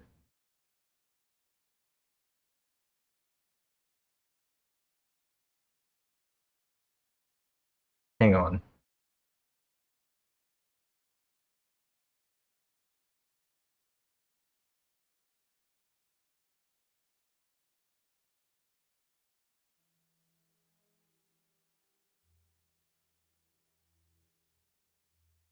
You have some nerve showing your faces here in the center of Sumeru City. Okay. It'll have to do. As long as you guys can hear, that's all that matters.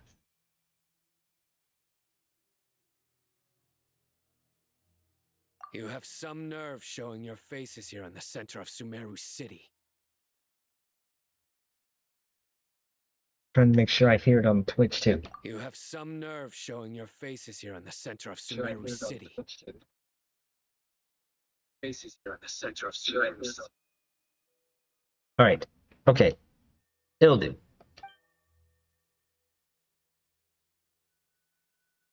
Sorry about that. You're right on schedule. Well, this guy sure as heck isn't your average Fatui sergeant. They've stationed quite a few people nearby. It definitely looks like they were waiting for us. But something feels off. Everything about this guy feels too deliberate. I highly doubt he's just a subordinate of Dottore's. And he's no mere sergeant. Whatever his rank is, it's high. Much higher than we thought. So you've been waiting for us. But it looks like you're geared up for a conversation, rather than a battle. Very clever, General Mahamatra Sino. I know you're the one in charge of this siege, and I look forward to making a deal with you. A siege? Sumeru City belongs to us! Historically, yes. But things can always change. We have quite a sizable force with us, you know. For instance... There's a Fatui ambush at the north gate. Can you handle him? We can for now. Yes, I'm quite sure both sides can hold their ground for the time being. The battle has not yet reached its climax. But what happens next? Do you enjoy watching bloodshed? Surely some of those here are people you count as friends. Once a war begins, some people must die. I doubt you wish that fate upon anyone you know. Wait a second. It's a trick. He's not even there.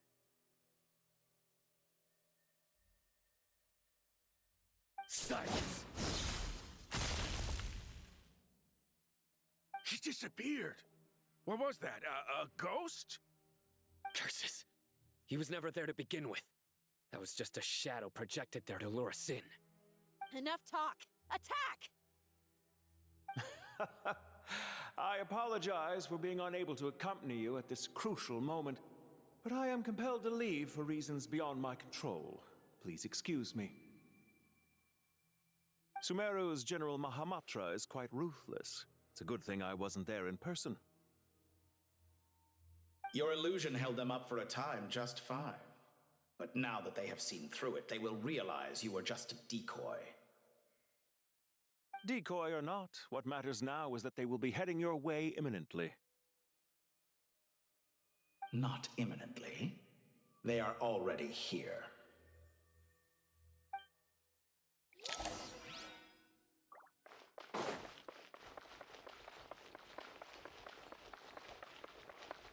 Squall and Fury!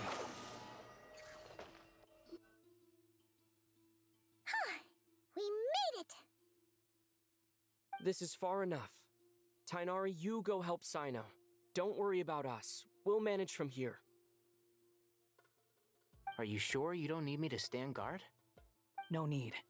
Once the connection is established, we'll disappear from the sanctuary of Surasthana. Go help the others. All right. Goodbye for now, then. Please tread carefully.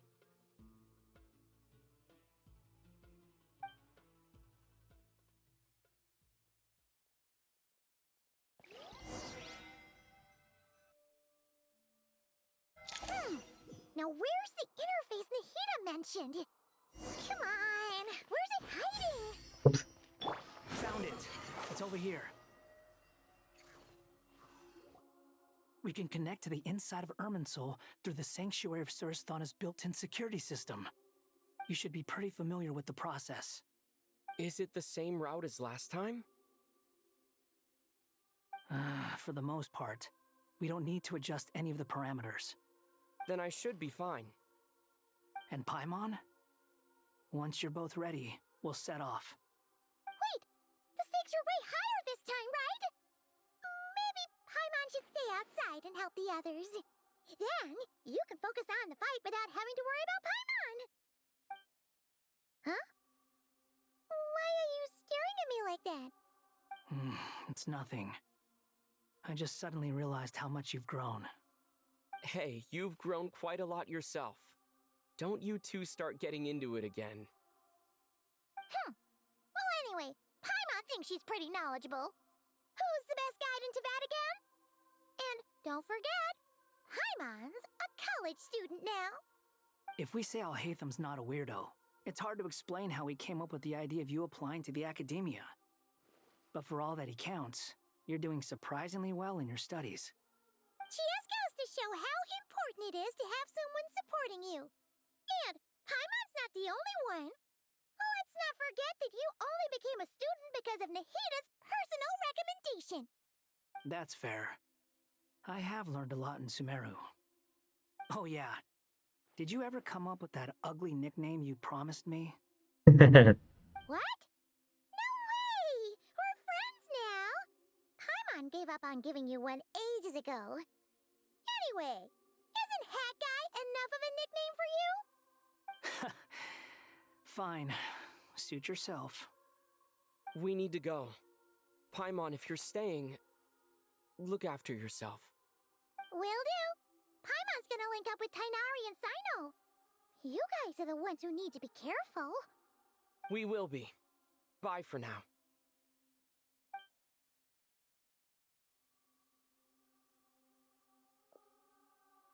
Initiating connection.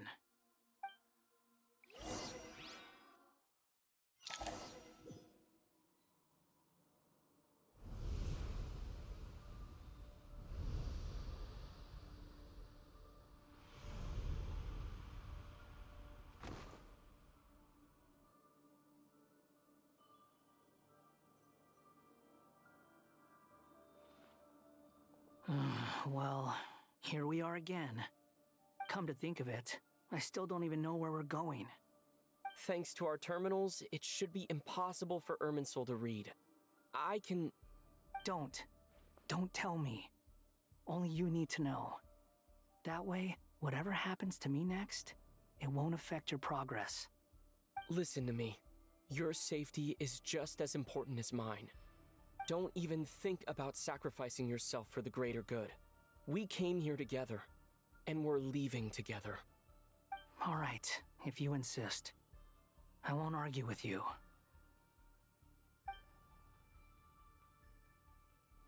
He's back in his old outfit.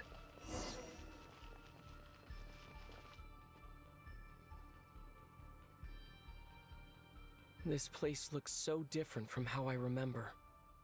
It's unrecognizable. It's a complete mess. Like someone's turned the place upside down. Must be Dottore's doing. Either he's searching for some information he needs, or... It's still changing. He has to know we've entered Irmunsul. But luckily for us, he can't pinpoint our location. Be on your guard. Don't let him find us. The red parts have probably been corrupted by Dottore's power. Don't touch them, or you might alert him. We can touch the blue parts, right? Yeah, we can.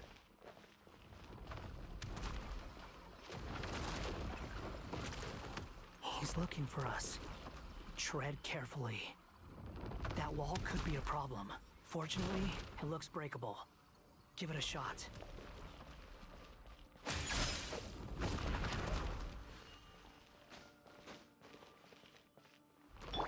Behold!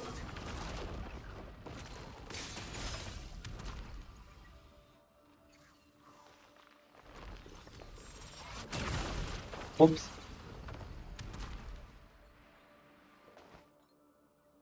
Okay, that didn't go well.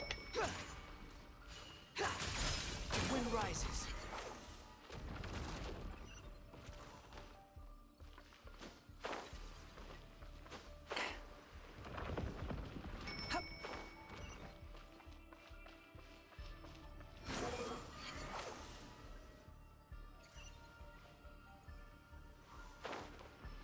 Oh, darn it.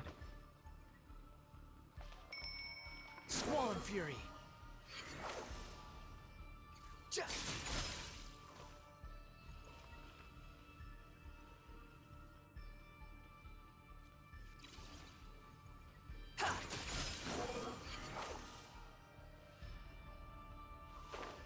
The same old trick again?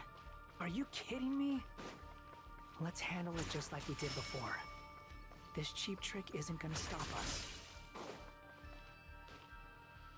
Oh no, it's a trap. Is that why he was using the same trick over and over again? To get us to lower our guard?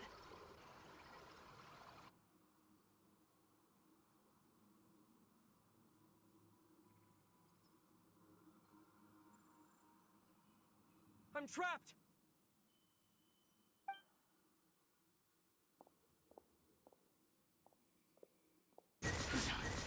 Why won't this thing budge? Hello? Hello? Can you hear me? Is that Nicole? Nicole, is that you? Yes, it's me. I'm monitoring your progress from inside the Eternal Oasis, and I have to say, this terminal is simply marvelous. It makes tracking you so much easier. I couldn't see anything at first, but now that you two are inside, I can use your location with support from the terminals to get a partial view of the situation inside Irmunsul. It's not the clearest image, but it's better than not being able to help at all. So, here I am. I can't intervene directly, but I can help to guide you out of the jam you're currently in. So please, just follow my lead.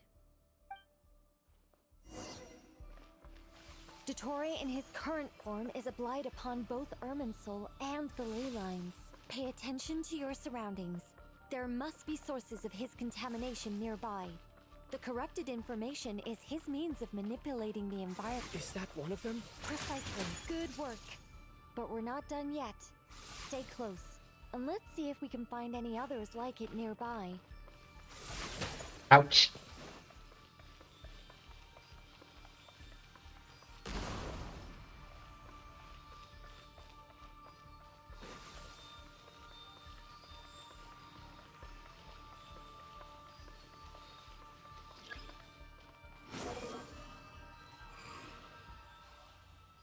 This must be another one.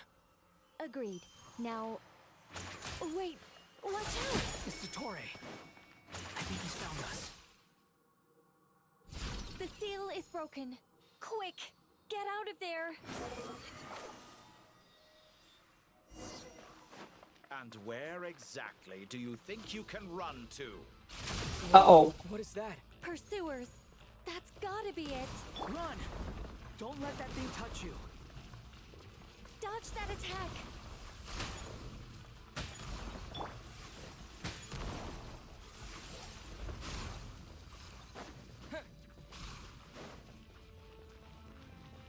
There's more than one path. Which way do we go? To the left. Trust me.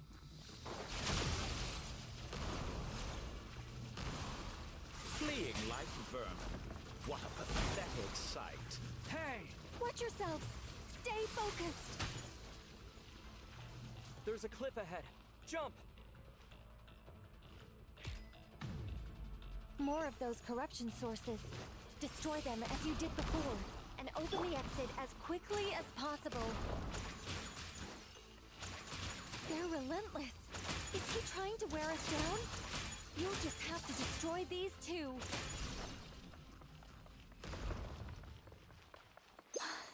I think the pursuit is over. Hard to say. Stay alert.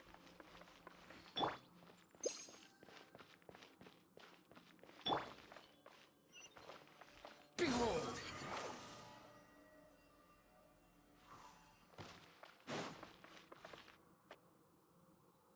Whew. I think we've made it to relative safety. Phew, goodness. That was tough. You doing okay? I'll be fine. Don't worry. Take a short rest, and then...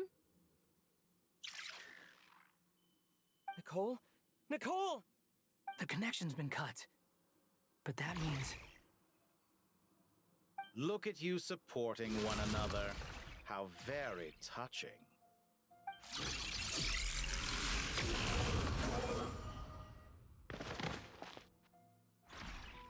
Dottore! Took you long enough to find us. You're more useless than I thought. Oh, really? I think I deserve a little more credit for my methods than that.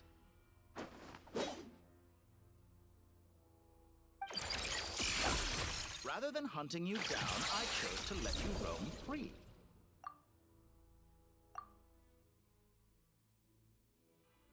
Exalted Master of the Heretical Path, Il Dottore. I indulged your presumption that I was unable to track your movements. Played along with your clever little plan. Fleeing is for animals, but I rather enjoy watching you flee. Some things lose the will to run altogether as soon as you put them in a cage. If that's true, then why did you come looking for us? Because I wanted to observe you up close, of course. Don't misunderstand me, I'm not here for a fight.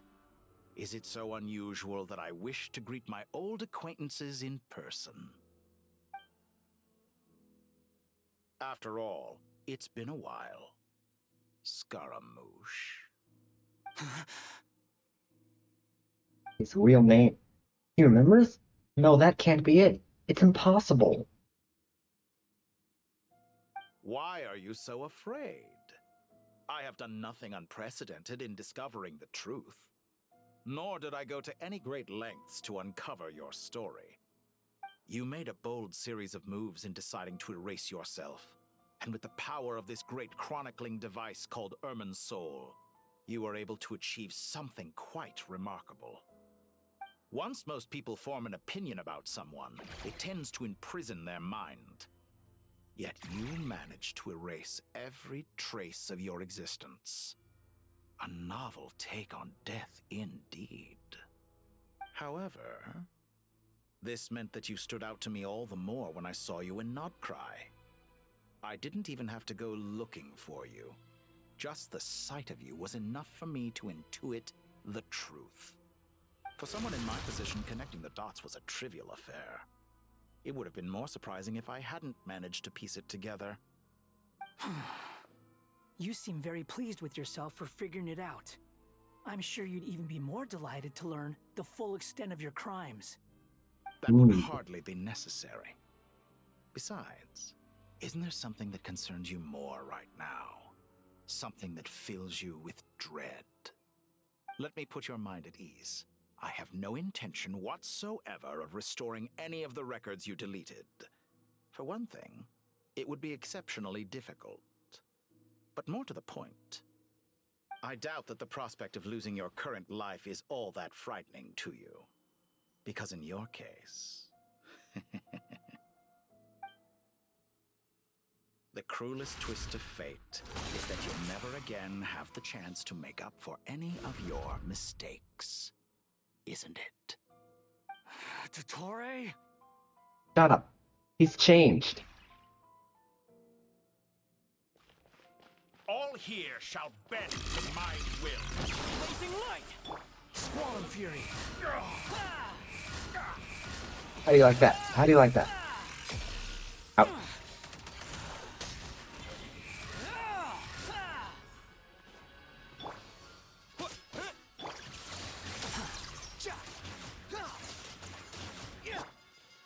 Honed in flame!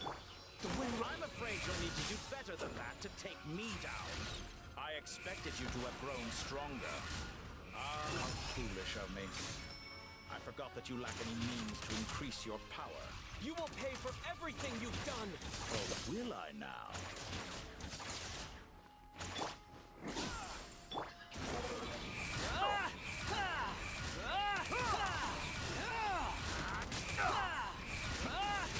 How amusing. Let's get a little closer.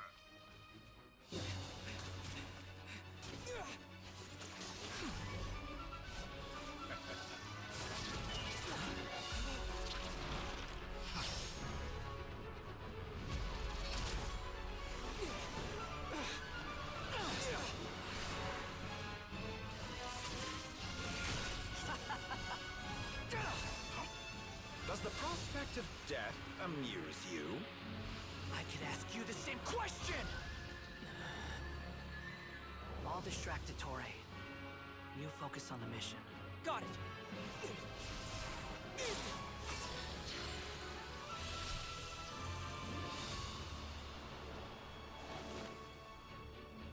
Golden slumber. Dreams of the masses. Open the secret door on this enchanting night. May wisdom's light eradicate ignorance and darkness, and hereby fulfill our ancient vow. Commence data extraction.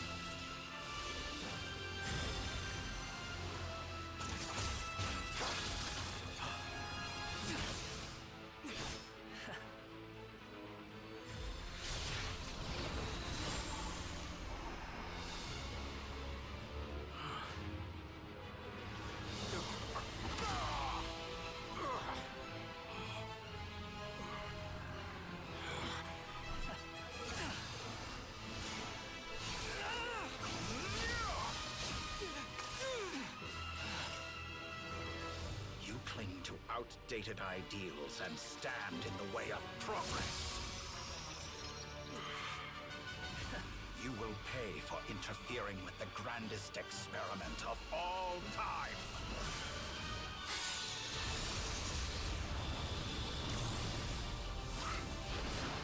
He's coming. Alright, Nahida.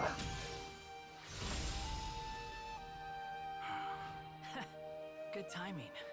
Dottore, as clever as you are, you fail to understand wisdom. Wisdom takes many forms, but the path you have chosen eschews them all.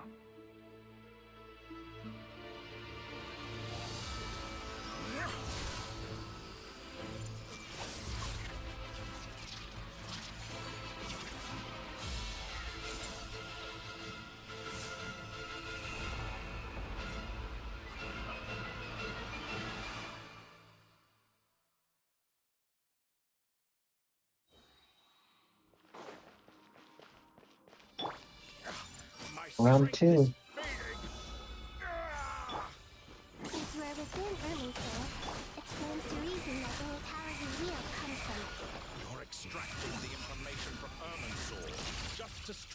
my power.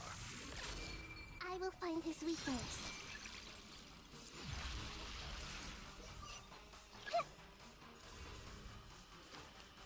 Okay, I see.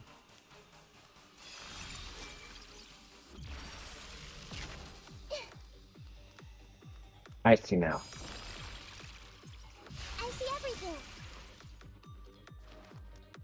Yeah. Ah.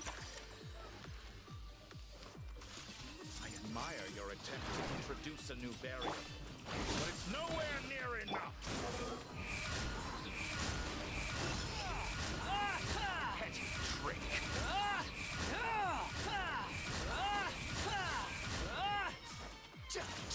Wretched vermin!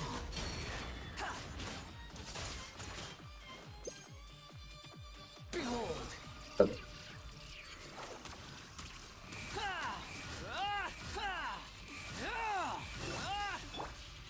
Everyone hold hands.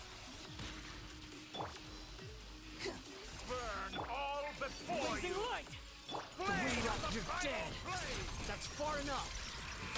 Ah.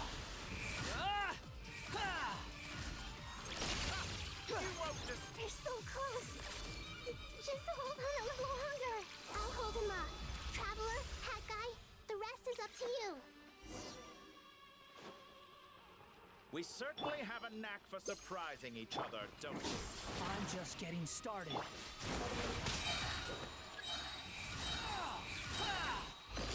It's time!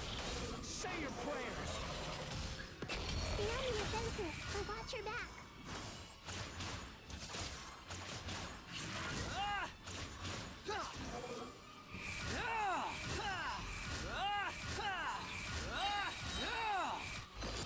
It's time! Say your prayers! Combination elemental burst. That's a first. The wind rises. Oops.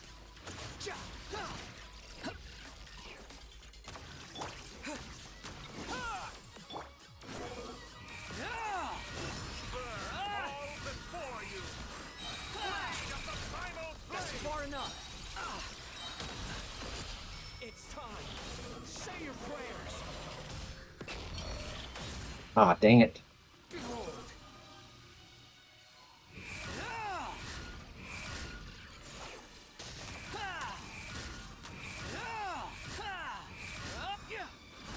Let's try this. Honed in flame. Muso no Hitokaki! The wind rises. It's time. Say your prayers. Hey! That wasn't cool. Blazing light. All before Swarm fury. You're dead.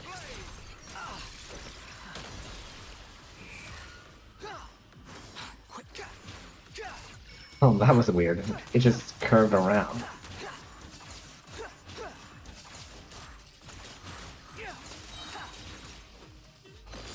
It's time.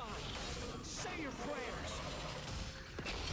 Finally, time for you to die. Excited? Time for me to die? How could I have reached this place if death was something I feared? The last gasp struggle of a dying myth is a pretty pathetic sight. It's time. Say your prayers. Primal Blade! You're dead. Behold.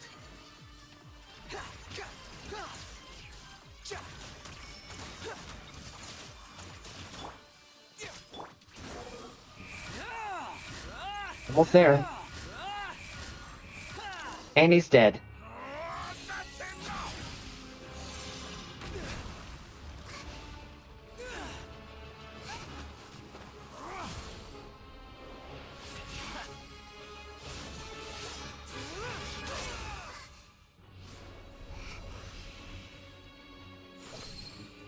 The gnosis.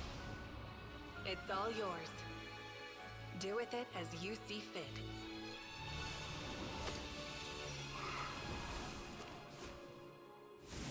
Just as you say. This world is home to some archaic things.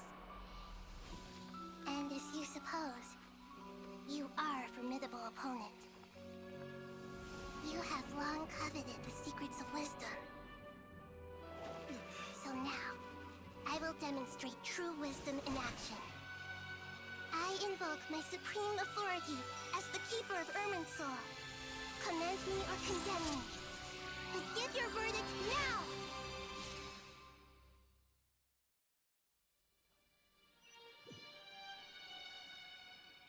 Blessed One of Wisdom, Mahakusaladhama, are you certain that you wish to exercise your authority to destroy Irmunsul? It represents both your roots and your finest accomplishments. You truly intend to abandon the very thing you have always fought for? This is my decision. Irmunsul has been corrupted beyond redemption. Irmunsul is the original tree of Tevat. It is the means by which the heavenly principles maintains fate itself. The 7 Archons should honor and revere it, for their authority was bestowed upon them by the heavenly principles. It is precisely because I honor and revere it that I fight for the humanity it exists to protect. Wisdom is knowing how to weigh the options and make the right decision. If you truly care about the fortunes of this world, then it is me you should seek to preserve. Planting a seed begins the chain of cause and effect. Since you have become a great tree yourself, why should the loss of another tree be anything to fear? Till we meet again, Lord of Dendro.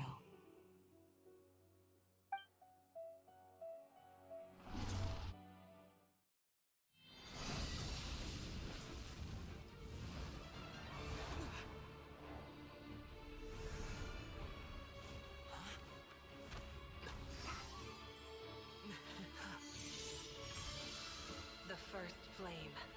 The pure, cleansing fire.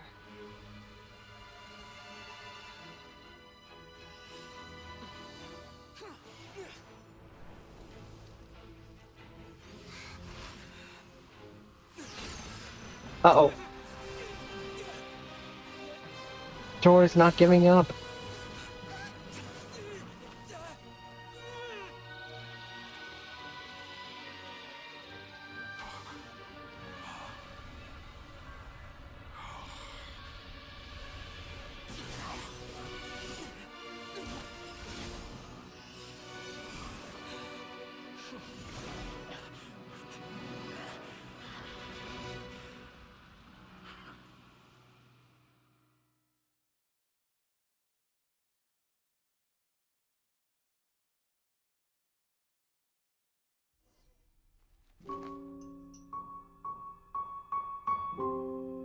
Regrator again. Shall we? Where were we? I was suggesting that you needn't perform when signing a contract.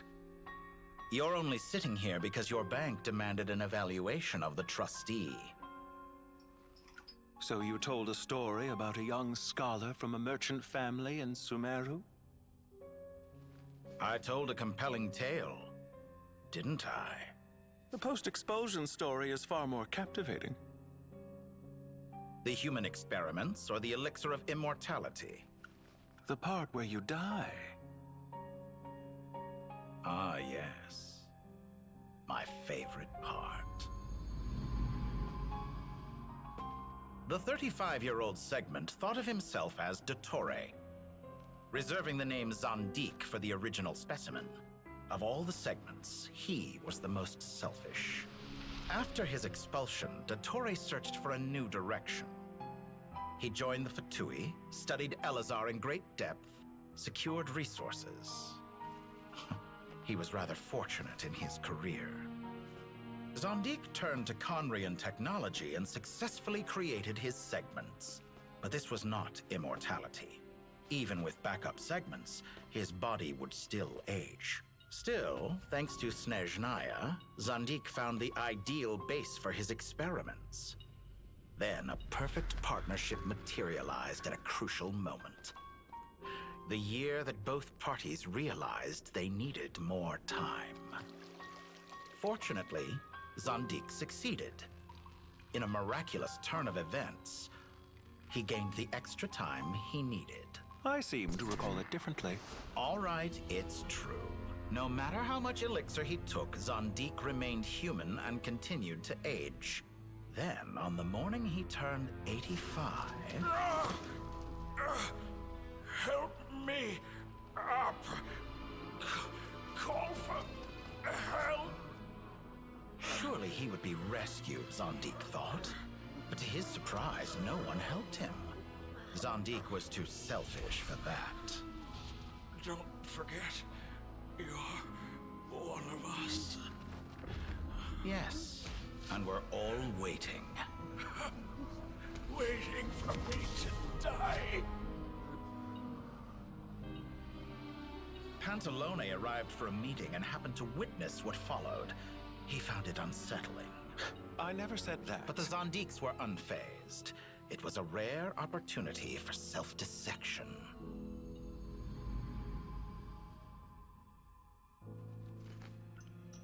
What does all that have to do with you depositing your data at Northland Bank? It has made me cherish my time in this world all the more. Fair enough. So you do have a sense of self-preservation.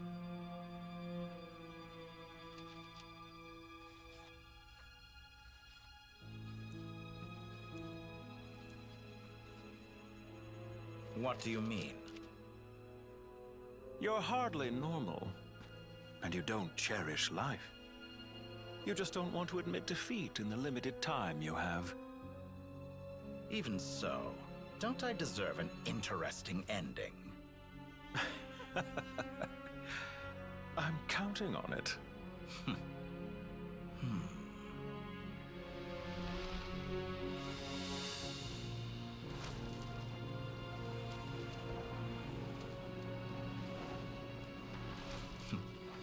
If nothing else, I expect my funeral will be a grand affair indeed.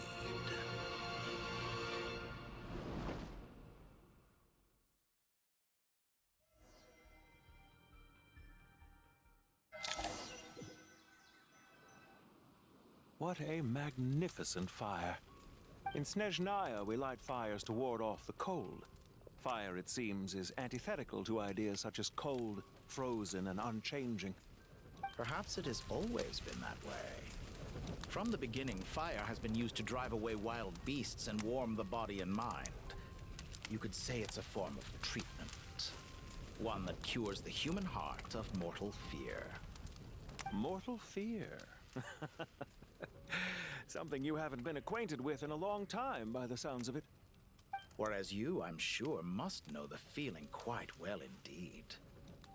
I remember when we first discussed the Elixir of Immortality, you claimed that extending your lifespan was about buying more time. But was that really the truth? You fear the prospect of dying a wretched end in this world, don't you? Of course I do. I'm only human, after all. And while you may have forgotten it, you cannot deny that you too were once human, Dottore. I do not believe that there is no such fear in your heart. Perhaps you are right. But I abandoned it long ago and devoted myself to my experiments. I have felt no fear since. From the very beginning, I never thought you could win this game. But still you came. Contract in hand, to honor our agreement. Because I am a reputable partner. And as we have discussed, experiments are about more than results alone. The process is equally important. I have come here and completed my creation, and I do not regret my decision. I'm afraid your journey ends here. After I die, there will be no one to make the Elixir of Immortality, and your remaining stock will only last a few more years. How then will you prove that you didn't perish in this incident alongside everyone else. When I feel optimistic about market environments, I never forcibly adjust them. They have their own direction. And I myself am one such environment. I have been quite particular about many things in my life. But where the manner of my death is concerned, I choose not to be. You make yourself sound so magnanimous. Oh, but I am. And I hope you will be too. It may have been a long time since anyone told you this, Dottore, but I recognize that you are a truly rare talent. Ha! I can see it. The experiment in blasphemy that I've been performing all this time. It has been a long process, and I do not care about the results as much as people might imagine.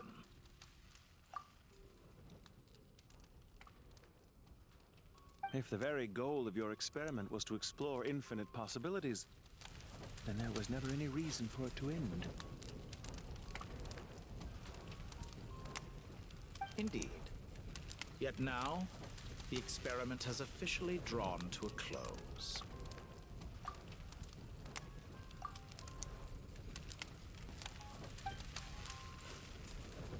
What should I call you?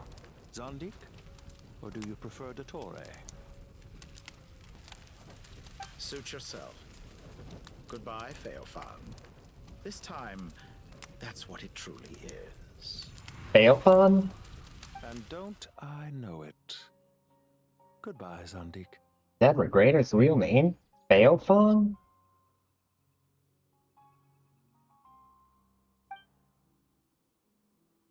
I could have carried out many more experiments, but to me, Lord of Dendro, this outcome is certainly not the worst. I believe you. But unfortunately, this is where it all ends for you.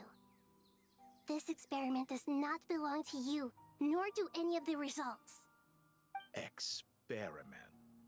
It sounds like you're trying to outdo me in my own field. Wisdom is conveying information in terms that people can clearly understand. You know exactly what I mean. Indeed. I can see no further outcomes. Ha. You have a formidable mind, and you are braver than I thought. Setting fire to the very thing your survival depends on. Your previous threat was empty, but this time, it is real. When necessary, wisdom can be as fierce as an inferno. Some of the flames that incinerate you come from within yourself. Perhaps you are right. You see what lies at the bottom of the human heart, and that is your wisdom. Here is where your journey comes to an end. All that is yet unknown belongs to those of us who will carry on living. It seems I have unwittingly been your arch-enemy all along. But now, it's all over. I do not deny your intelligence. But what you refer to as experiments, I would never describe in those terms. They are events that take place in the real world, and they are so much more than mere data. Goodbye. We will never meet again.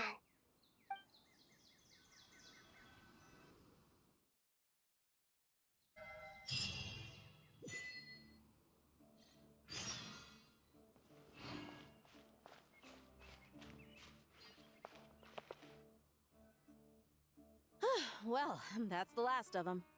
Everyone on the list is already back where they should be. It was a long, hard road, but we finally finished escorting everyone back. I just pray that we'll never need to leave again. I hope we can stay here forever in this peaceful paradise of our own choosing. Paradise. In the annals of the Temple of Silence, that word carries great significance. It represents the hopes and desires of the gods. Their longing for a place to rest. I wouldn't think gods need such a place. People always think they're the only ones who can lose their homes. They forget that gods too need a place to reside. As the Goat King once said, "A god without his people shall cease to exist." Gods need their believers every bit as much as their believers need them. Only we can truly understand how much the desert faith has faded over the centuries. But we still talk about the gods as though they're part of our lives. Given the myriad ways in which gods and humans interact, I'd say they really are. How else could Dunyarzad consider the Dendro Archon a friend? Well, that sounds about right to me. Describing them as friends sure makes us feel a whole lot closer. If you told me a few years back that I'd have this many friends, I'd have called you a liar. Belief is a choice, just like friendship. We've made our choices through battle. The right ones, wouldn't you say? I'll be heading back to the Temple of Silence. I heard the Goat King and the Ibis King decided to pay us a visit. How about you? It's back to Aru Village for us. Still plenty of supplies to distribute and people to help. Until next time, old friend. As long as you can find the time, you're always welcome to visit us in Aru Village. Right back at you. Make sure to drop by the Temple of Silence the next time you're free. Word is that 2 of the other 7 pillars, Shezapang and Bennu, might also be dropping by. Since you're wearing the symbols of their power, it'd only be fitting if you came to see them for yourselves. Dropping by? That makes it sound like they're visiting a neighbor's home. Well, the temple was founded by Hermanubis, so I guess to them, that's exactly what it is. Guess that's true. All right. We'll make sure to find time to stop by. Stay safe on your journey home. I will.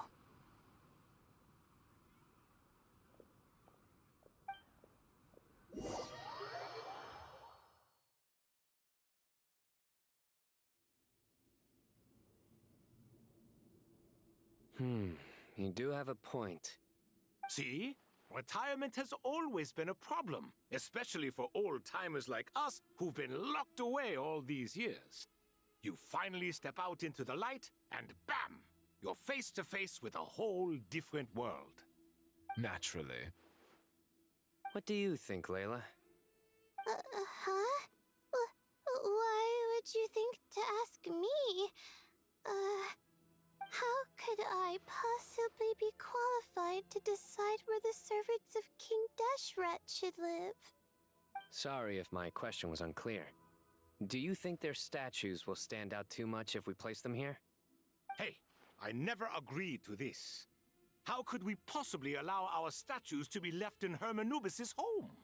That would be like breaking into someone's house, then pretending it belonged to you in the first place. Different beliefs can coexist. We still need to respect one another. By which you mean, you two plan to stay at the Temple of Silence, for a while at least. But you have no intention of relocating your statues here. So, you see this as sort of a family visit? Is that correct? Family. You could say that. In a sense, Hermanubis would view this as his home. Just look at this place. Magnificent, is it not? The sad truth is, in the past, all 3 of us invested so much into misguided ventures. We failed to build what we should have, and wasted so much time instead. And what do you mean by that? I mean that for the most part, time spent associating with the likes of Sobek, and, let's say, Thoth, might reasonably be considered wasted. Why does that not surprise me? Go on. Anyway, given how much time we'll all be spending together, I'd say that the bonds we built will end up proving to have been a sound investment. Once Sethos, the current leader of the Temple of Silence, returns, you can discuss the matter of staying here with him. But judging by the expressions of everyone here, I imagine you'll receive a very warm welcome. This sacred ground houses untold knowledge, after all. What better place for the servants of King Deshret to appear in the mortal world? How about we share a meal together first? I imagine it's been many years since you last tasted fresh food. Oh, that sounds wonderful! After so many hundreds of years, I can only surmise that desert cuisine has become a lot more varied. Are we having a get-together? If you'd like, I can help prepare some food. After all, Lord Thoth, you helped me so much in the desert, and I still haven't properly thanked you. Oh, my, that would be wonderful. I'm touched that you still remember. How the times have changed. To the people of today, it seems the Ibis King has become a kind and passionate god. And you, Mr. Herreshoff? What kind of god do you wish to be? To be honest, I haven't given it much thought. How about you, Dendro Archon? Do you have any hopes for your future? Me? I'm very happy with my current life. Forgive my bluntness, but you do not seem to derive your authority from majesty and might, like Lord Al-Akhmar.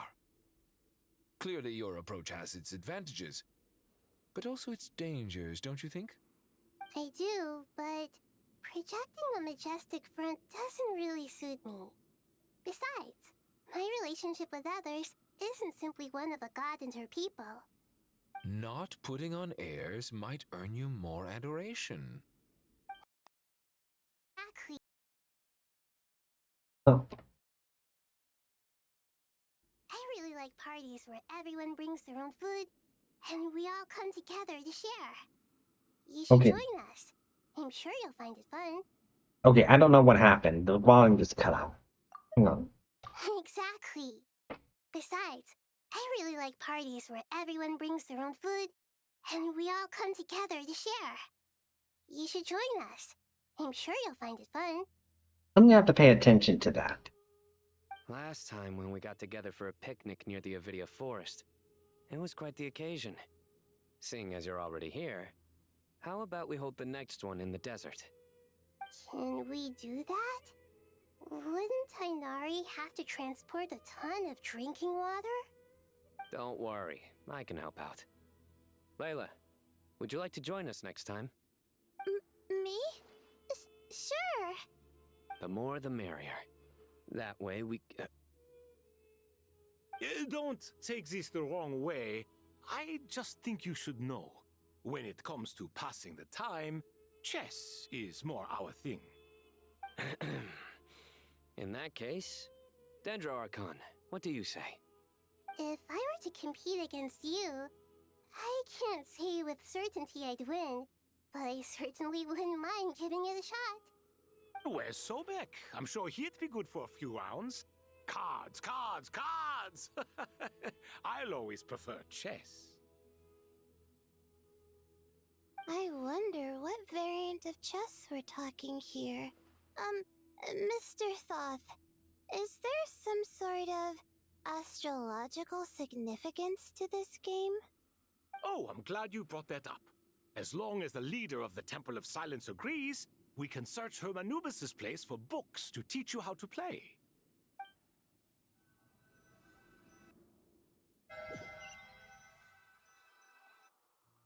Who's next? I hate them in Calais. Such devastation visited on Sumeru City. So many houses destroyed or damaged in the fighting. Who could have foreseen this? Look at all of this. It's going to take me forever to tidy up. I suppose living below the academia doesn't always work out to your advantage. I would have thought a little appreciation of my sincerity and effort in helping to clean up this mess might be in order. Helping? Effort? This is your house! Of course you should be putting in the effort! If anything, I'm the one who's helping! So you see yourself as just a helper in this situation. I must admit, I'm rather shocked. If you're trying to say that since I live here too, I have an obligation to tidy up, fine, I suppose I do. Wait a second, stop changing the subject! Nevertheless... In the wake of a great storm, a missing roof is a predictable inconvenience. Can you stop making it seem like I care more about this house than you do? Doesn't it upset you at all to see your home in this state? I won't pretend it's ideal, but that's no reason to be upset. This is the roof over your head, your shelter from the cold. The furniture is scattered, the paintings have fallen off the walls, the windows are shattered. Don't you feel even a little disheartened? The way I see it, these problems are easily solved. Ugh, this is precisely why I hate talking to you about sentimental things. It's like banging my head against a wall. You simply don't understand just how much work goes into making a proper home. It sounds like this is causing you a lot of anguish. You mean the house or the paintings? I mean your sentimentality. Oh, well, yes. But I'd rather not dwell on such things right now. Generally speaking, when anguish becomes the norm, people usually make an attempt to improve their situation. But there are so many people and things in life that are difficult to change. It's not like you can force them. Besides, anguish can be a source of inspiration, and I'm not sure I could break my reliance on it. I'm glad you're able to make yourself think like that. What? Not again. I was stating a profound truth about the very nature of art. What kind of a response is that? I was stating a profound truth about the very nature of art. Suffering is the cradle of all creation. Even you can't deny that. Okay, I don't know why it keeps doing that. I really gotta. I wonder if it's just a game or my PC. Oh, I'll have to research that. And I wasn't trying to. I'm just happy for you. Pure and simple. Can't you tell? Happy about what? Happy that you can always find an answer that backs up your views. You... More often than not, life is a process of running into problems and then searching for answers. Yours more than most. Not everyone's so good at justifying things to themselves. It's something that you've been steadily mastering. Huh. What about you, then? What skills have you been mastering lately? Pass me that box. Huh? Okay. You may consider this my progress on the path to mastery. What? Wait a second. Isn't that box mine? Hey, it is! It must have fallen off that shelf. I'll hate them. Those are my paints and inks. Would you like me to put it in your bedroom for you? Huh? I mean, sure, if you don't mind. What kind of progress is this? Does he think he can bribe me?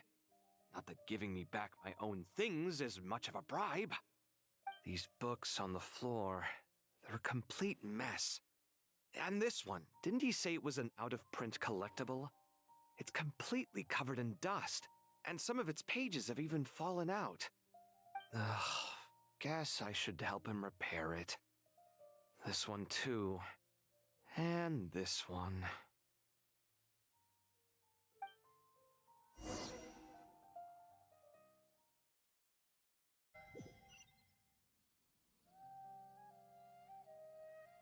Right. Now let's go check in with Dory and Nefer.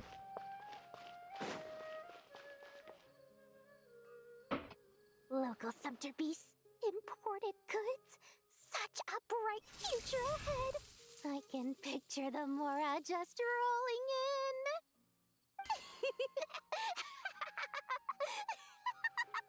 He reminds me of Mr. Krabs. You do realize you sound like a choking cow?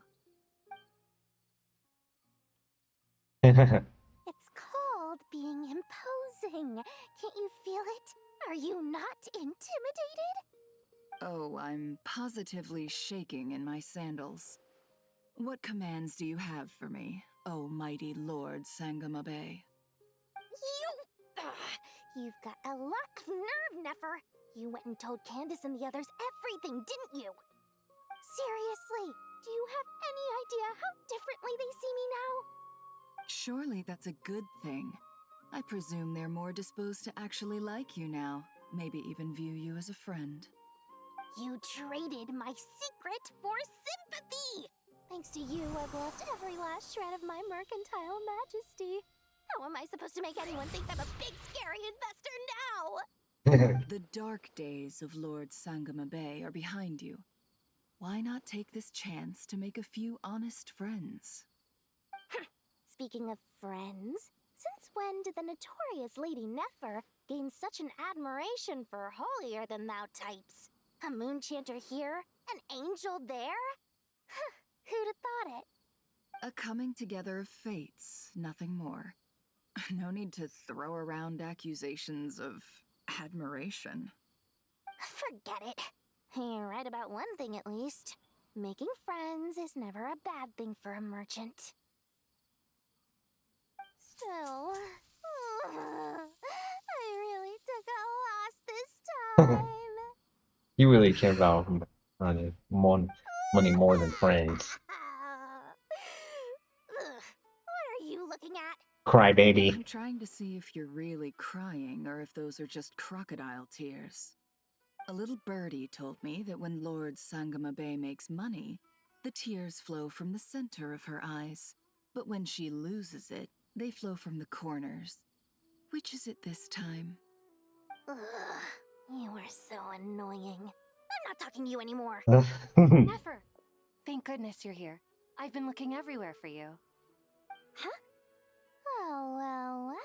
If it isn't the House of Dana's very own librarian. What can I offer you today, Miss Cat? Oh no. Oh no, I'm not here to buy. I'm here to bring Lady Nefer a book, and a fascinating one at that. We agreed to meet at the entrance to the mausoleum of King Deshret. One more thing, I bought this copy with my own money. It's not borrowed.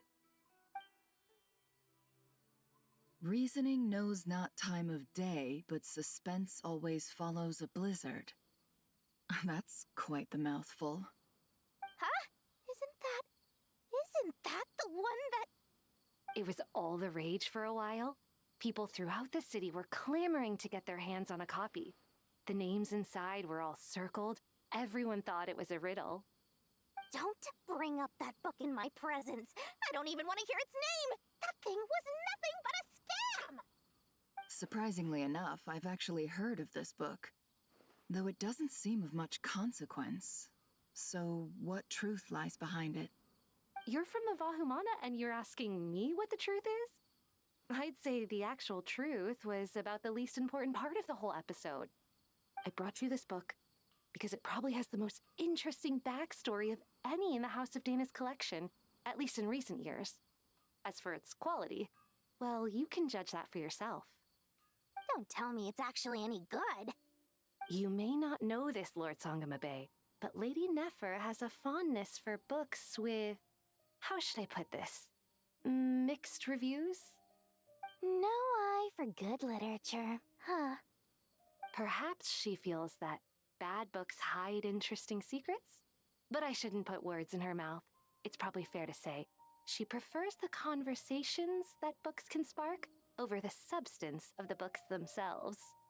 Suits my style as an intel broker, wouldn't you say? Very interesting, thank you. I'll return it to you once I'm done reading. And as it happens, I have something for you, too. Incense? I imagine you've already used up the incense I gave you last time. Here's some more. This batch is from Nodcry, so the scent won't be quite the same. Well, actually, I've been saving the incense you gave me. I couldn't bring myself to waste it without a special occasion. But I'll gladly accept this, too. And I promise I'll use it this time. Katayun, you haven't changed a bit.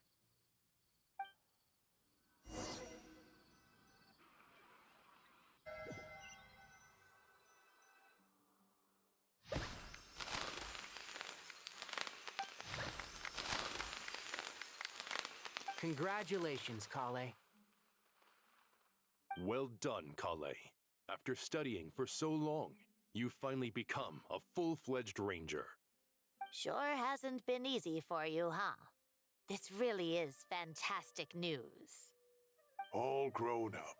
No longer a trainee, but an official forest ranger.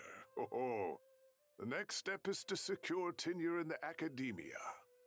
Thanks, everyone. It's true. I'm an official forest ranger now. Master Tainari, thank you for your guidance and support. I wish Mr. Sino were here so I could thank him too. Sino had a matter to attend to at the Temple of Silence. I don't imagine he'll be back for some time. But don't worry, we can celebrate together once he's finished. I'm afraid the party will have to wait. Kale still has some matters to attend to first. Kale? Is everything all right? No, it's not what you think. There's nothing wrong with my health. I just have a few things I need to deal with. I've made plans with the Traveler and Paimon to visit Mondstadt. Master Tainari and Mr. Sino will be accompanying us too. Well, that's a relief. Let's get together when everyone's back. I'm sure you'll be doing even better by then. Of course. I have a feeling you're right.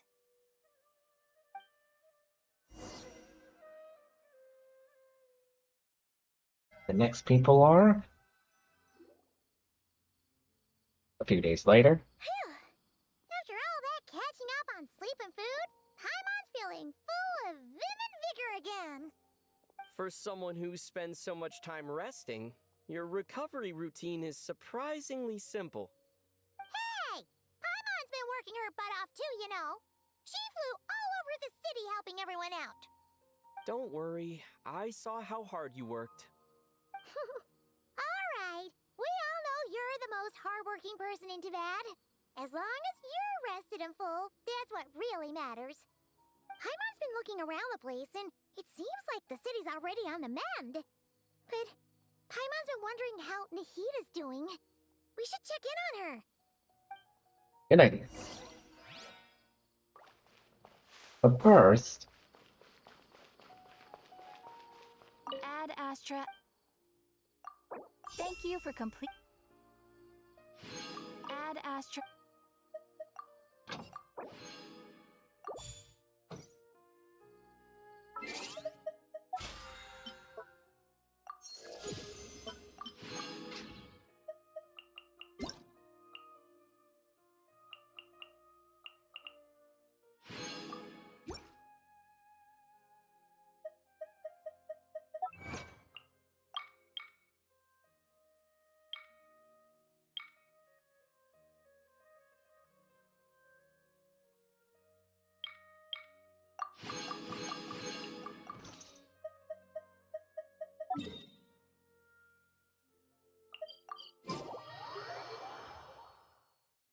In my own work, but I also see the meaning in all the endeavors. Go.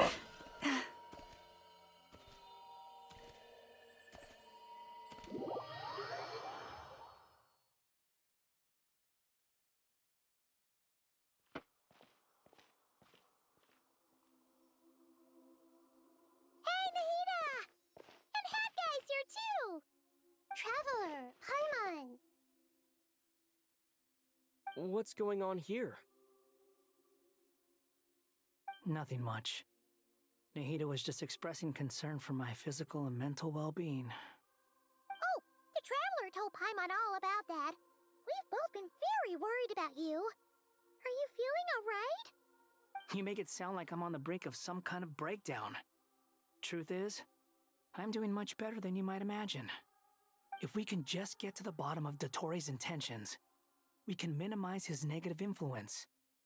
That's the sort of thing I excel at. Just listen to that newfound optimism. It seems like having you enroll in the Bahumana was a truly inspired move. I can really see the positive influence.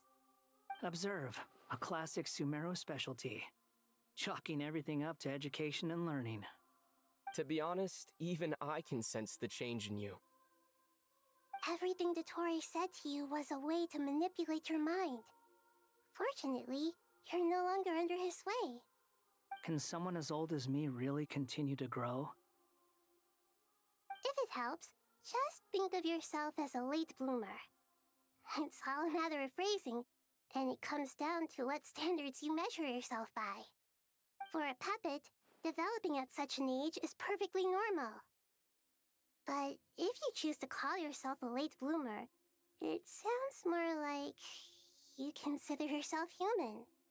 However you see yourself, well done.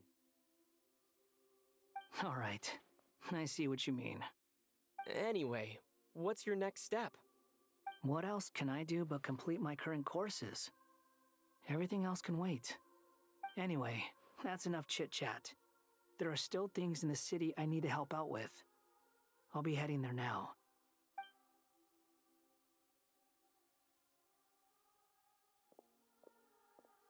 I'm so happy that Hat Guy is doing better than we thought.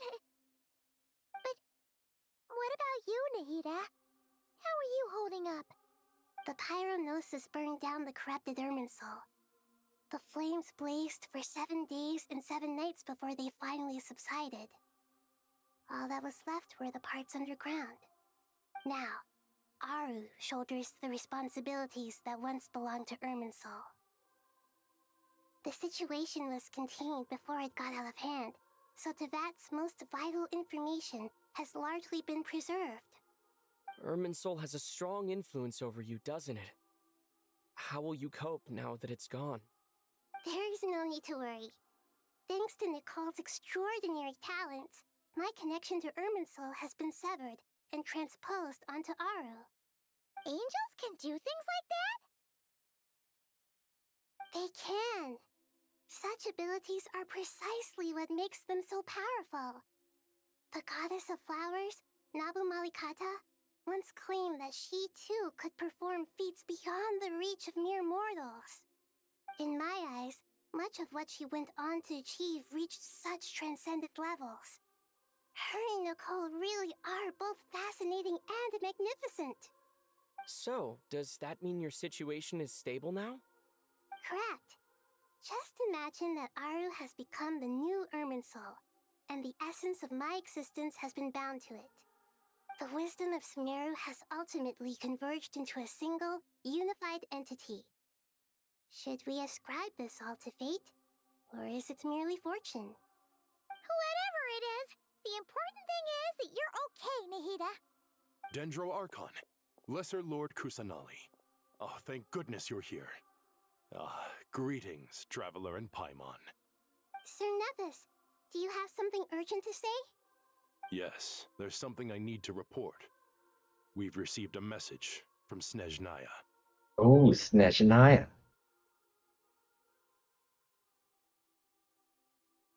The Fatui Harbinger, the Rooster, sends us his sympathies, along with all the usual pleasantries. The Rooster? His stance is that, following the unrest and Nod Cry, Dottore was subjected to internal censure. This madness was the act of a rogue element, one who cannot be seen to represent the Zapoliarni Palace. Zapoliarni Less Palace? than be expected. Snezhnaya paid a heavy price working to stop him. They even lost one of their own Harbingers.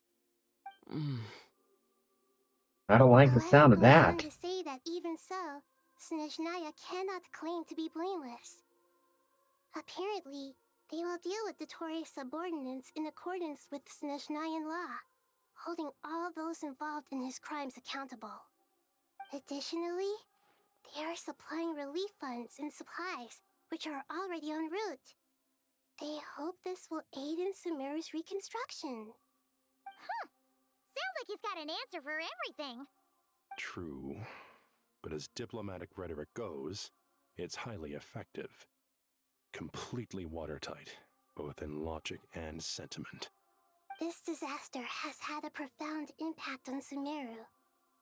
There is much that I will keep in my heart. The matter of Dottore can be seen as settled for now. We are sure to cross paths again in the future, and in that light, Snezhnaya would do well to uphold their responsibilities and keep a tight rein over their actions. With Irmunsul burned, the flow of fate now carries many more possibilities. I will be watching carefully.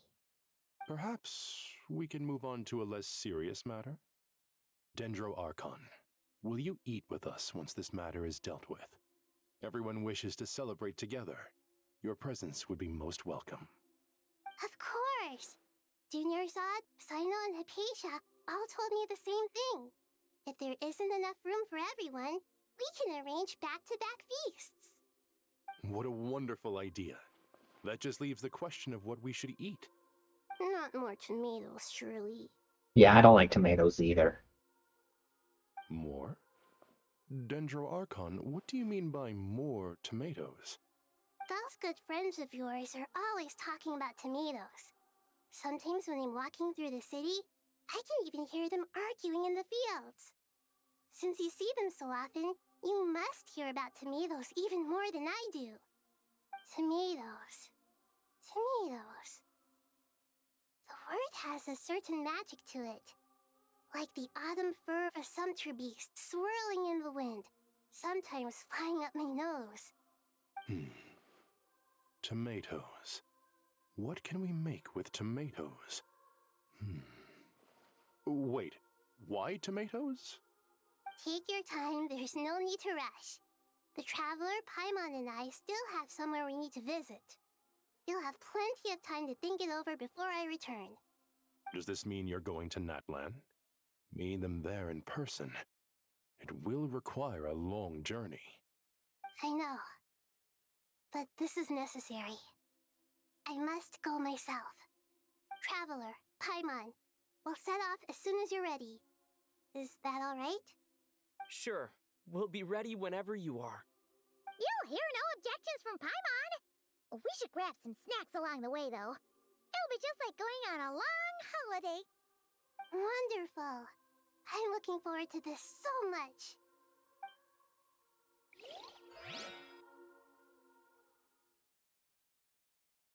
I believe it's to meet with Malika again. Natlan is such a lively place. Nope, just a visit. It's super cheerful and positive, too. I can see that.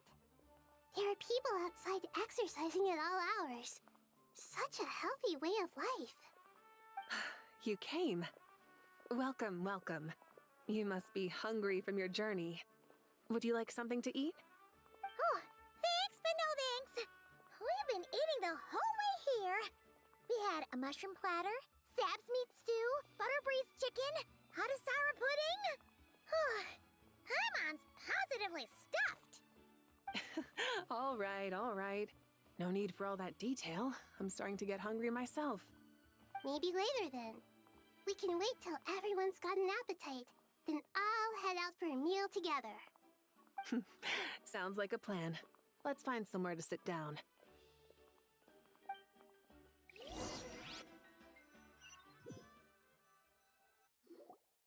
I should tell you, I already have some sense of why you've come. Why's that, Malika? To say thank you. Shall we? Your senses are spot on. But on top Got of our that, popcorn in we here? also feel guilty. Sorry. Didn't mean to. Because the pyronosis has vanished. I sensed its loss. Sorry about that. Why's that, Malika? Wait, no. I should tell you, I already have some sense of why you've come. Why's that, Malika? To say thank you. Your senses are spot on. But on top of that, we also feel guilty. Because the pyronosis has vanished. I sensed its loss. Despite scouring through the remnants of Irmunsul, we couldn't find any sign of the pyronosis. Not even any trace of it burning to ash. That's certainly unusual. Still, the potential fallout from Irmunsul's loss is significant, to say the least. Perhaps the pyronosis's disappearance is simply a knock-on effect of the impact it's had on a certain strand of fate. There's no need to feel guilty. We were clear that this time, there was to be no returning, only giving. Pure and simple. Thank you really is a fascinating phrase. We use it to express gratitude for the smallest of things. Yet, when faced with a kindness too immense to describe, we use exactly the same words. It's not that we lack other means of expression. It's that when we truly need to express our feelings, the simplest and purest words are always the most powerful. You're right. In Natlan, we prefer simple expressions too. Companionship, friendship, support. They might not sound fancy, but the sentiment behind them is sincere. That's wonderful to hear. Sincere feelings are often a vehicle for the deepest wisdom of all. Irmunsul's destruction doesn't seem to have done you much harm. I'm glad to see you're doing well. There's still a lot of work to do, but before we begin, we felt it was important to come here and speak with you. Partly to express our gratitude, but also because we felt that seeing you, in a sense, is like basking in warm sunlight. That's a nice way of putting it. I like that. To tell you the truth, though, I'm not a fan of somber meetings. So, since there's nothing more to say, why don't we go bask in some actual sunlight? The weather's beautiful today. What a great idea! Paimon's gonna lie back and soak up some rays!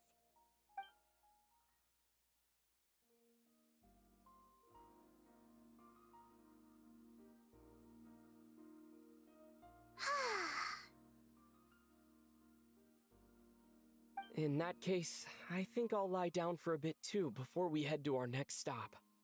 And where might that be? Mondstadt. Mondstadt? Paimon and I are gonna head back there with Kale and the gang. Long ago, I sensed that the god remains inside Kale had come from the goddess of flowers, but I kept it a secret. Those remains weren't hurting Kale, not as she is now. They simply exist. Besides, I could sense a deep yearning within her. A yearning for an ordinary life. A yearning to hold on to the hard-won happiness she now enjoys. With someone like her, I have a responsibility to keep her secret. She should be ready to face the truth by now. Whenever people meet, there is always the potential to create warmth and kindness. Every child grows up. But even as adults, they are still children in the eyes of certain people. Oh, just like how Paimon sometimes sees Nahida as a little kid. Is that so? Well, anyone who's friends with a kid is probably a kid themselves. Of course! And there's nothing wrong with that. When we get back, we'll actually be hanging out with another of our friends who happens to be a kid. Or more like looking after, in her case. Anyway, we'll always be there to watch out for our friends. Dear Sucrose, when you receive this letter, I'll probably be as busy as always. But busy with wonderful things. That's because I'm no longer a trainee. I'm now an official forest ranger. Impressive, right? Sino said that official rangers sound much tougher than trainees. Though he did say it was already pretty tough to start out with. You probably heard that something big happened in Sumeru recently. Don't worry, it's all been taken care of. We're heading to Mondstadt soon, so if you're free, maybe we could meet up? Plus, it's not just me. A few of us are going. Hey, do you still remember that time we all got together? You know, when we all went to the Windbloom Festival? It'll be just like that.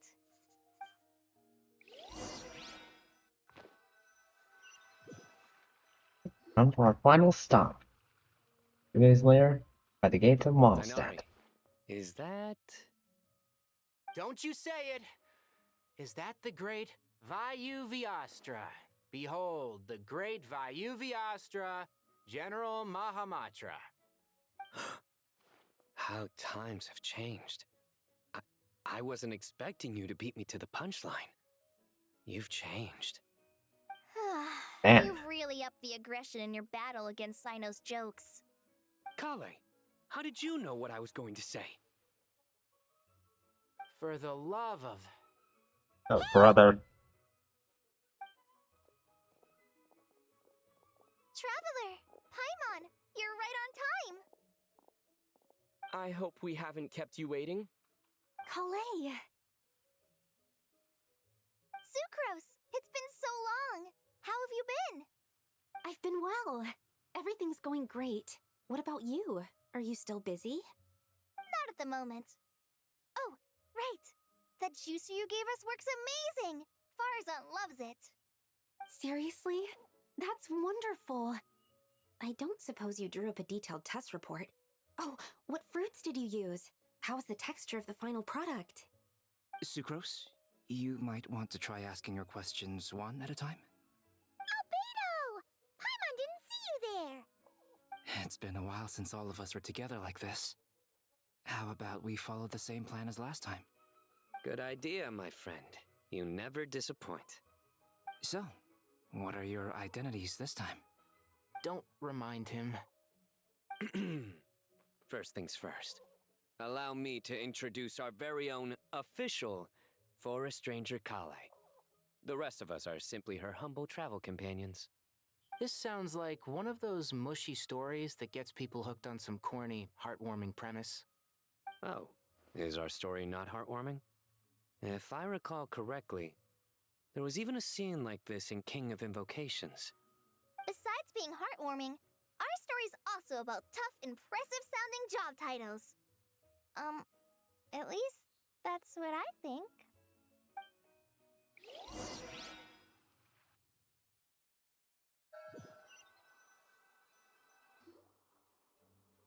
You calling the others meeting the Knights of the Phonus. Exchange warm greetings at the head of the You're library. here already? I'm still Nicole! giving Dodoco a little trim. I won't be a moment. A trim? Does Dodoco need haircuts too? Of course. It's important to know how to take loving care of the apples of your eye. All of these trivial matters get left to me. It's because I'm an angel, and angels are, in a way, the guardians of all Teyvat. Oh, right! Well, that's definitely an impressive-sounding job title. What are you writing? I'm just brainstorming some cool-sounding lines. Oh, write them on these card backs. Of course. Clearly, my lines are pretty amazing, wouldn't you say? Miss Nicole? Kale? You seem a little nervous. I was just wondering, who was the person you mentioned who needed their wish fulfilled? Wish? What do you mean? Miss Nicole asked if we could meet up in Mondstadt once everything was over. She said a friend of hers had a wish that needed my help to come true. Well, you never mentioned that before. All we knew was that you'd arranged to meet in Mondstadt. But we thought it had something to do with the god remains. To be fair, everything I told you was true. Anyway, my friend is waiting. Come on, let's pay her a visit.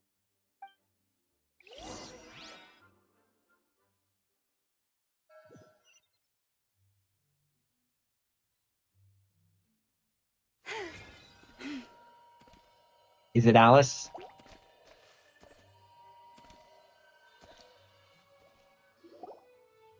Huh? You're... Surprised? I Oh. bet you weren't expecting to meet a woman like me beneath this beautiful tree in a faraway land. Neither was An I. oasis will spring from the place where a djinn resides. That saying falls somewhat flat here in Mondstadt, given that everywhere is already so lush and green. Lilupar! What are you doing here? I made friends with Miss Nicole. I asked her to bring me here and then invite Kale to come. The prologue to this story is that I have a wish. It has stirred within my heart for centuries, millennia even. Originally, it was merely Al Akhmar's lie, but now it has become reality. Could this be... Related to the goddess of flowers? My dear young lady, my mistress left her final trace in this world upon you. I can't tell you how glad I am to see you here. And now I have seen you, and peered into your heart. You have experienced hardships and suffered setbacks. The torment an ordinary person might expect to face has befallen you threefold. This is the source of your resilience. But, beneath all this, I've witnessed the seeds of desire. You yearn to return to the simple life you once knew, do you not? I do. I want to throw away everything that isn't mine. But how do you decide what is yours? The scars that others carve into your flesh, the kindness and love they inscribe, are these things not yours as well? They are. This is something I've talked about with Miss Nicole. Miss Nicole said I should learn how to adjust my standards. I just want to live as an ordinary human. Anything beyond that isn't mine. Don't you want anything from the remains of the goddess of flowers? She gave me a revelation once. I think that's already more than enough. In the past, you would not have possessed such a rich heart. Your brief life has taught you to hold on to everything good, to home in on kindness. How fascinating. You're nothing like Nabu Malikata, and you're certainly not her. Of course not. I'm not some great and powerful being, Miss Lilopar. Yet I am a Djinn. We exist because of the Lord of Flowers. We revere and love her. My wish is to see her one last time, to give everything for her. Kale, can you do this for me? But her remains won't be easy to remove. Are you sure this is what you want? That's beside the point. First, I need to know. Are you willing to do something for the soul of this lonely, wandering woman? I'm willing. But look, you know nothing about me. Even if you have heard the stories about me, all you would know is that I was rightly punished for the many evil deeds I committed. Ah, so you do know. Your lips are quivering, your eyes trembling, and still you're willing to do something for me. Life has been cruel to you, and yet you've learned to be kind. My dear young lady, to repay your kindness, I too must play my part. Are you sure about this, Lilopar? I yearn to see my mistress. For this moment, the world can burn to ashes, the universe be engulfed in flame. I care about nothing else. And you, Kale, I can give you a gift. You'll become just another ordinary human. But Miss Lilopar, what will happen to you? My wish will be fulfilled, and I can die happy. Why would you wish for that? A long, unending life might seem desirable for one who has never possessed it, yet it brings torment to one who has. My remains are scattered across the yellow sands, but my soul can find no peace. Since you've promised to grant my wish, give me that release. Allow the dying to die, and let the dead rest in peace. You have my thanks. Kale, there's no pressure on you. What she said, it's all true. A wish is a genuine desire, after all. It's as if you want to use the last of your life to give me a better future. Nothing so selfless. We'll be using our futures to fulfill each other's wishes. This is a noble act, a beautiful and secret transaction between two women. I understand. Miss Lilopar, I'm ready. Close your eyes, Kale. Then open your soul. From there, I will embrace my mistress. The downpour of flowers is your touch. Like returning to the very beginning. Like surrendering to your grace, my mistress. People say that devotion is beautiful, yet filled with pain. How foolish of them. For me, devotion is beautiful, pure and painless. Devotion is my love. Thank you.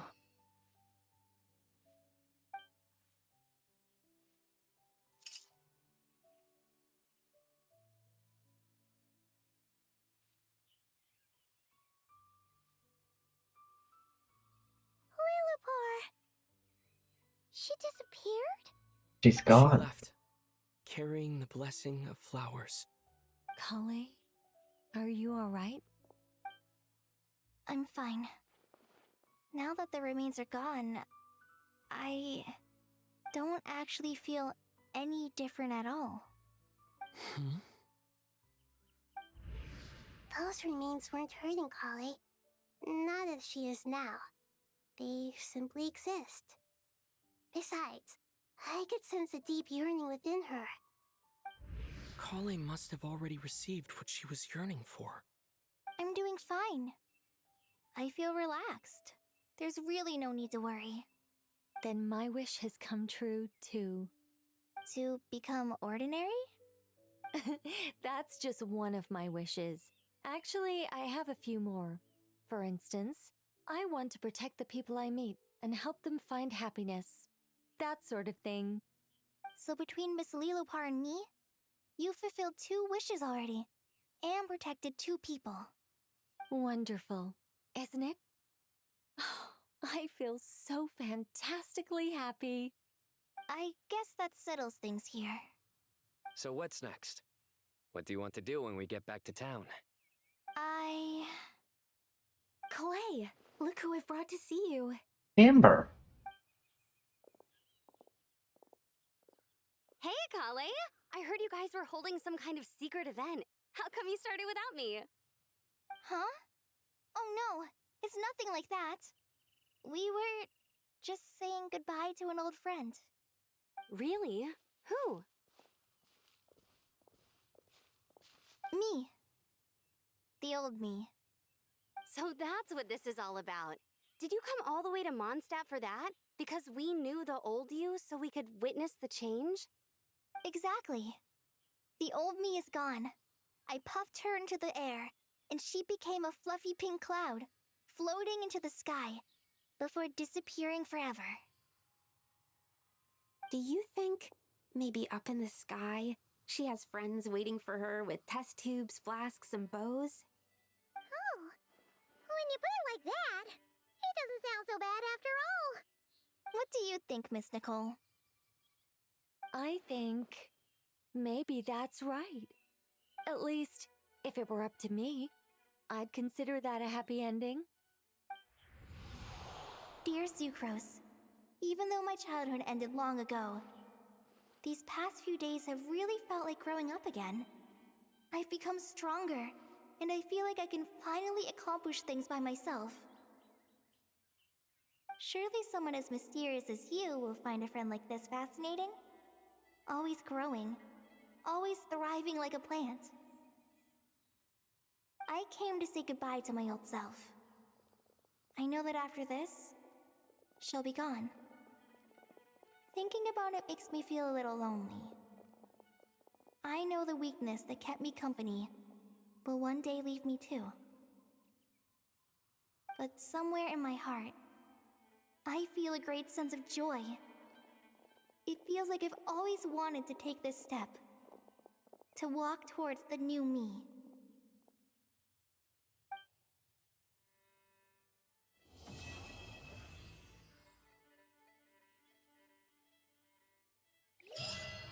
It's done. It's finally done.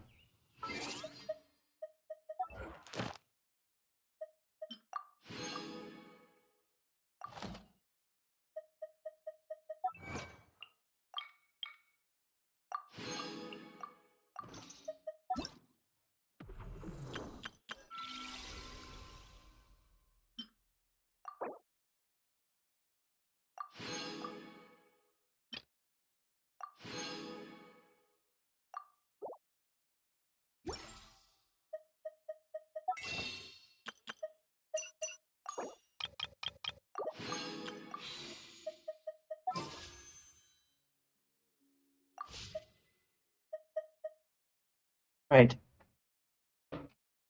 Well, that's the end of the that's the end of that's the end of the latest Archon Quest. Are there more? Nope, that's about it. So I'm gonna call it here, and there's still that little Hexen Circle event going on, but I'm gonna do that on my own time. But thank you all for tuning in, and I'm sorry about the the sudden muted parts of this stream. I don't know what could have happened, and for the other noise you might have heard, but I don't think that'll be a big deal. Um, I'll need to be careful next time. I was no, it's nothing important. Well, anyway, so well, thank you all for tuning in to my stream. So make sure to follow if you haven't already, and if you like, subscribe too. That really helped. That really helped a lot. So thank you all so much. But I'll do the if I feel like it, I'm gonna try to do the this month's Imaginarium again. Just to see if I can do better. If not, then I'll just have to work on the next month. So well, thank you all for tuning in tonight, and um, and make sure to just thank you all for tuning in. So good night, and may you all have pleasant dreams. Bye.